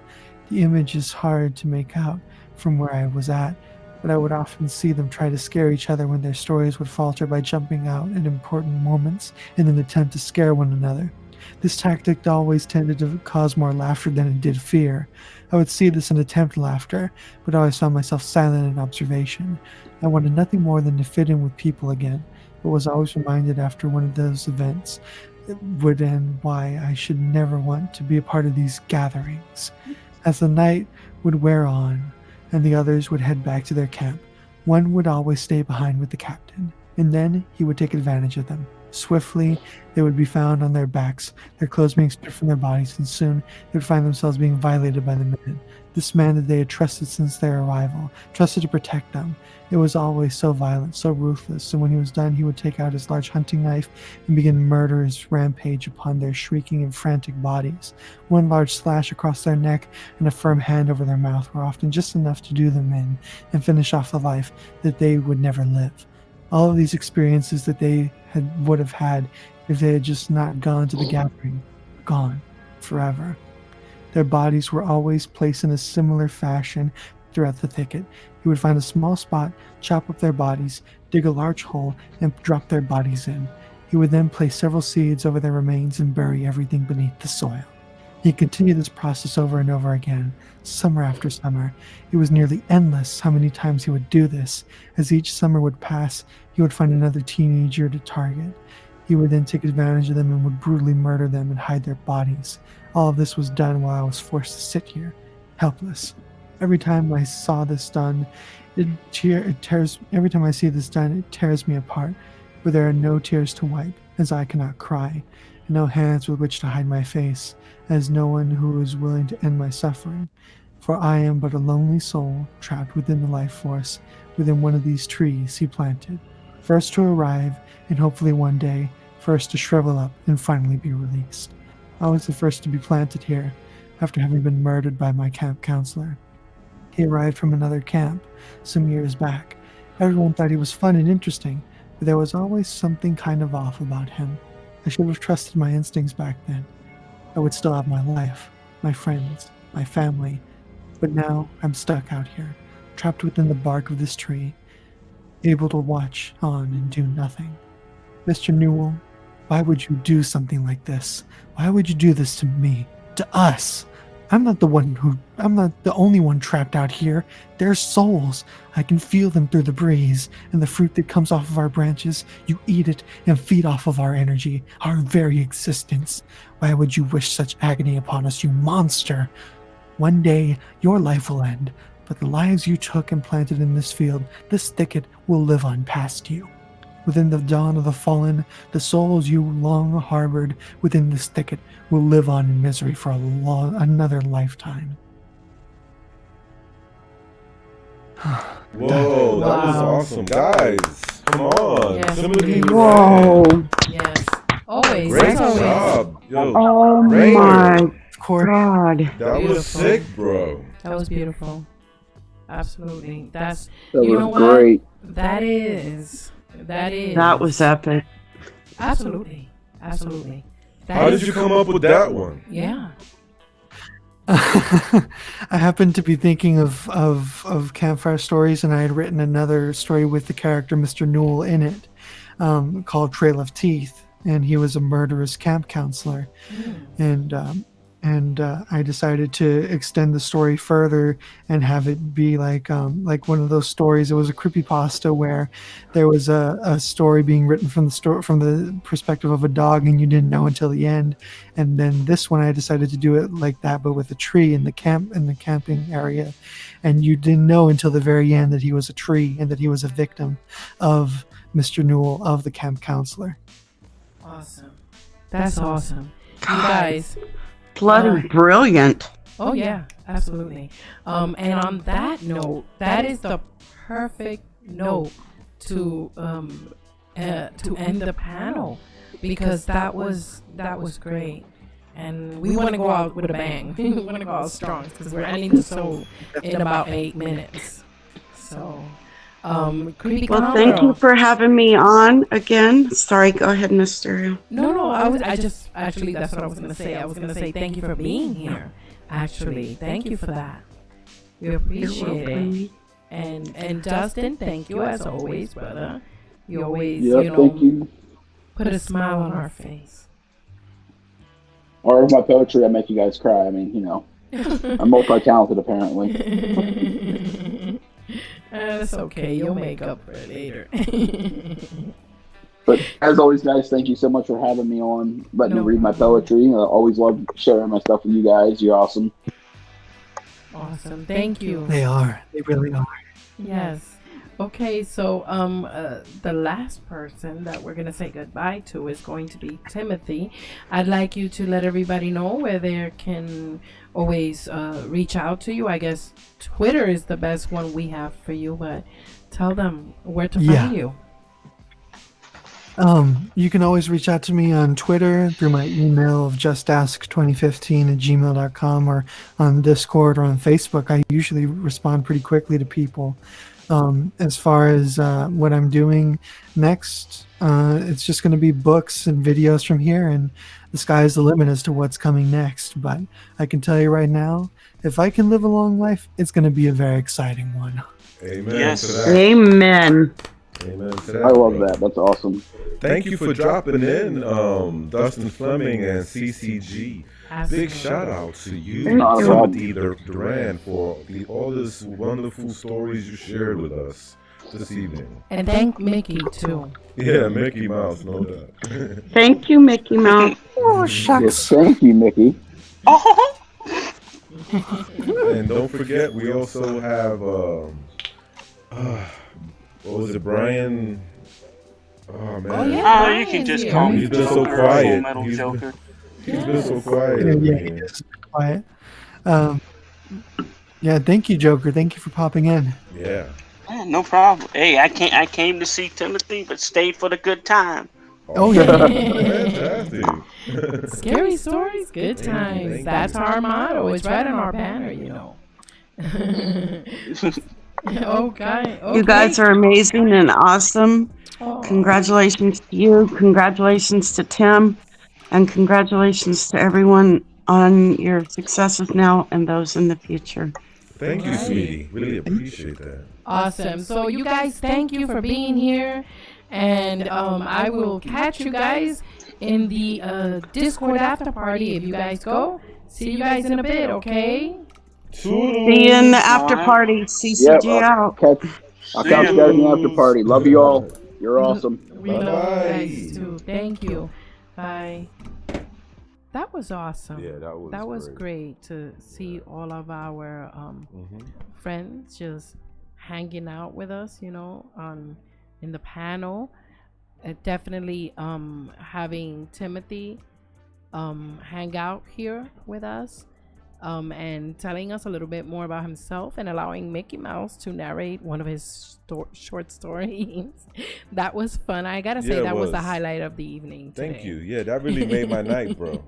Made my night, guy. That was awesome.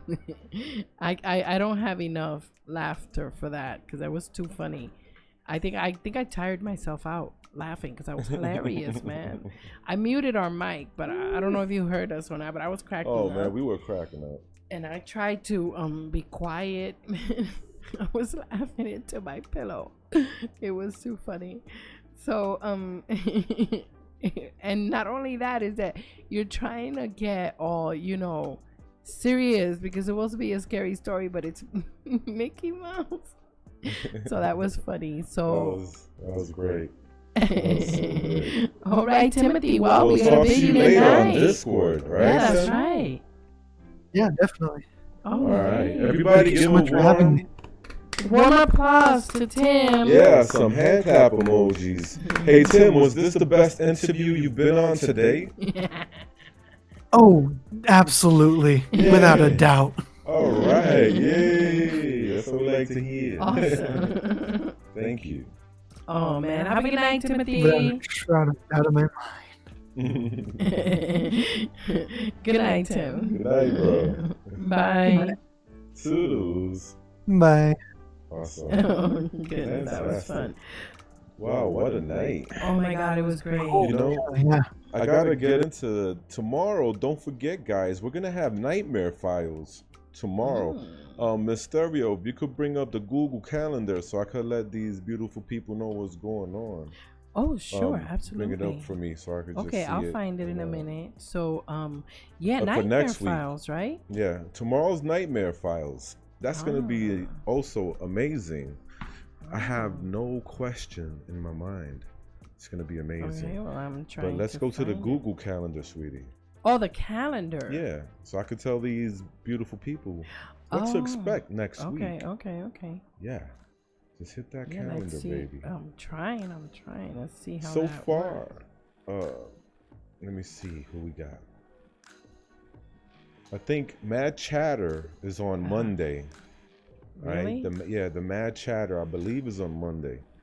No, Somber Reads, excuse me. Somber Reads is on Monday. You sure it's not Slumber Reads? You sure it's Somber Reads and not Now, Slumber how Reads? am I supposed to know? Okay, we'll figure that out. But we got Somber Reads on Monday, Tuesday, Mad Chatter, Wednesday, Let's Read, Thursday, Horror Hive, and on Friday, Ladies Night. So far, we have Mad Raven next week. So be Yep. looking out for those. Somber Actually, Reads, this Mad is Chatter, when- Let's Read, Horror Hive, and Madam Yeah. Raven. We're gonna create something for it, I'm sure. But you know what? Slumber Reads is coming. Oh, the 19th. The 19th. Yeah, that's Slumber Reads, right. that's 2 weeks from now. Yeah. Yep. So that's how that go. Oh no, absolutely. Absolutely. Let me see here. So really quick, we have about 3 minutes left before we do the end intro, the end story. I mean, oh my god, what am I saying? I'm talking about the outro. We're about to go bye-bye. Yeah, let's So leave with the what we're horde rap. Get Yeah. these people shaking their booties. No? Okay. Well, So here, let me see here. I love all Okay. you guys. I hope you have a great Absolutely. night. And we hope to see you tomorrow for Nightmare Files. Ooh, Nightmare Files. Nightmare Yeah. Files is awesome. So right now I'm gonna play it by popular demand, the Z Horde anthem. And we see you in the Discord. Absolutely. And for those who don't know what the Z Horde anthem, it is a song that we dedicated to our special and very talented and awesome Z Horde, our base, our best supporters, which is all of you guys. You guys are awesome. Some are new and some didn't make it into the rap because we didn't know you yet. So I will, let's see what happens for part 2. So here you guys go. That's a Horde anthem.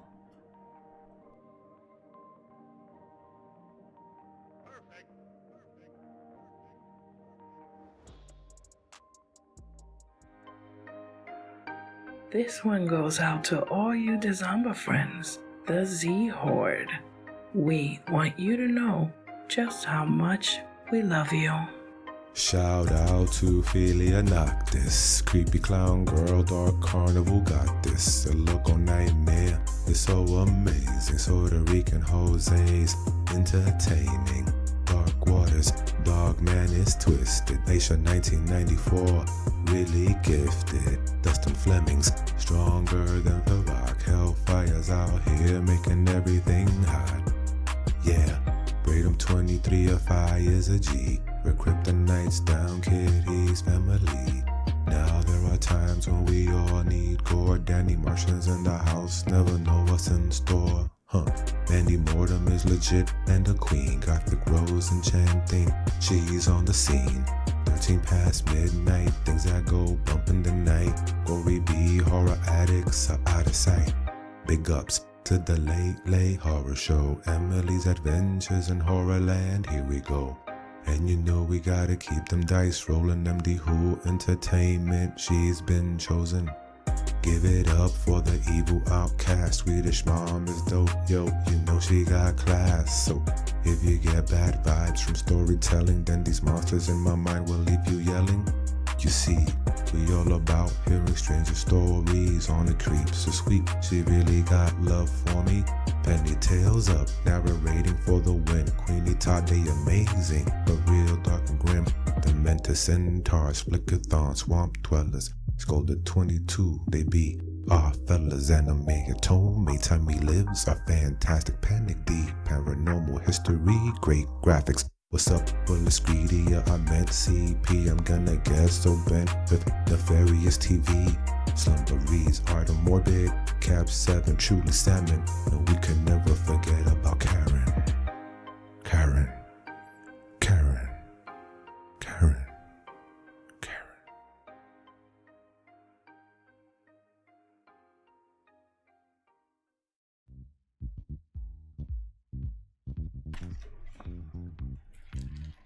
Hey guys, and we are back to say good night to you guys. Now it has been brought to our attention that the awesome Queenie Todd is live at the moment, so I guess hashtag Dezombified raid. Right after this, we're going to be saying goodnight to you guys. Thank you so much for being here today. Don't miss any of our shows. Depending on how the raid goes, actually, you know what, we're gonna meet up in a few minutes in Discord anyway. In the meantime, friends, we can go over and raid Queenie Todd. We can just open up the Discord at the side and then chat there while we raid Queenie Todd. All right, so you guys, as always, Dezomba friends, watch your six.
Zombie.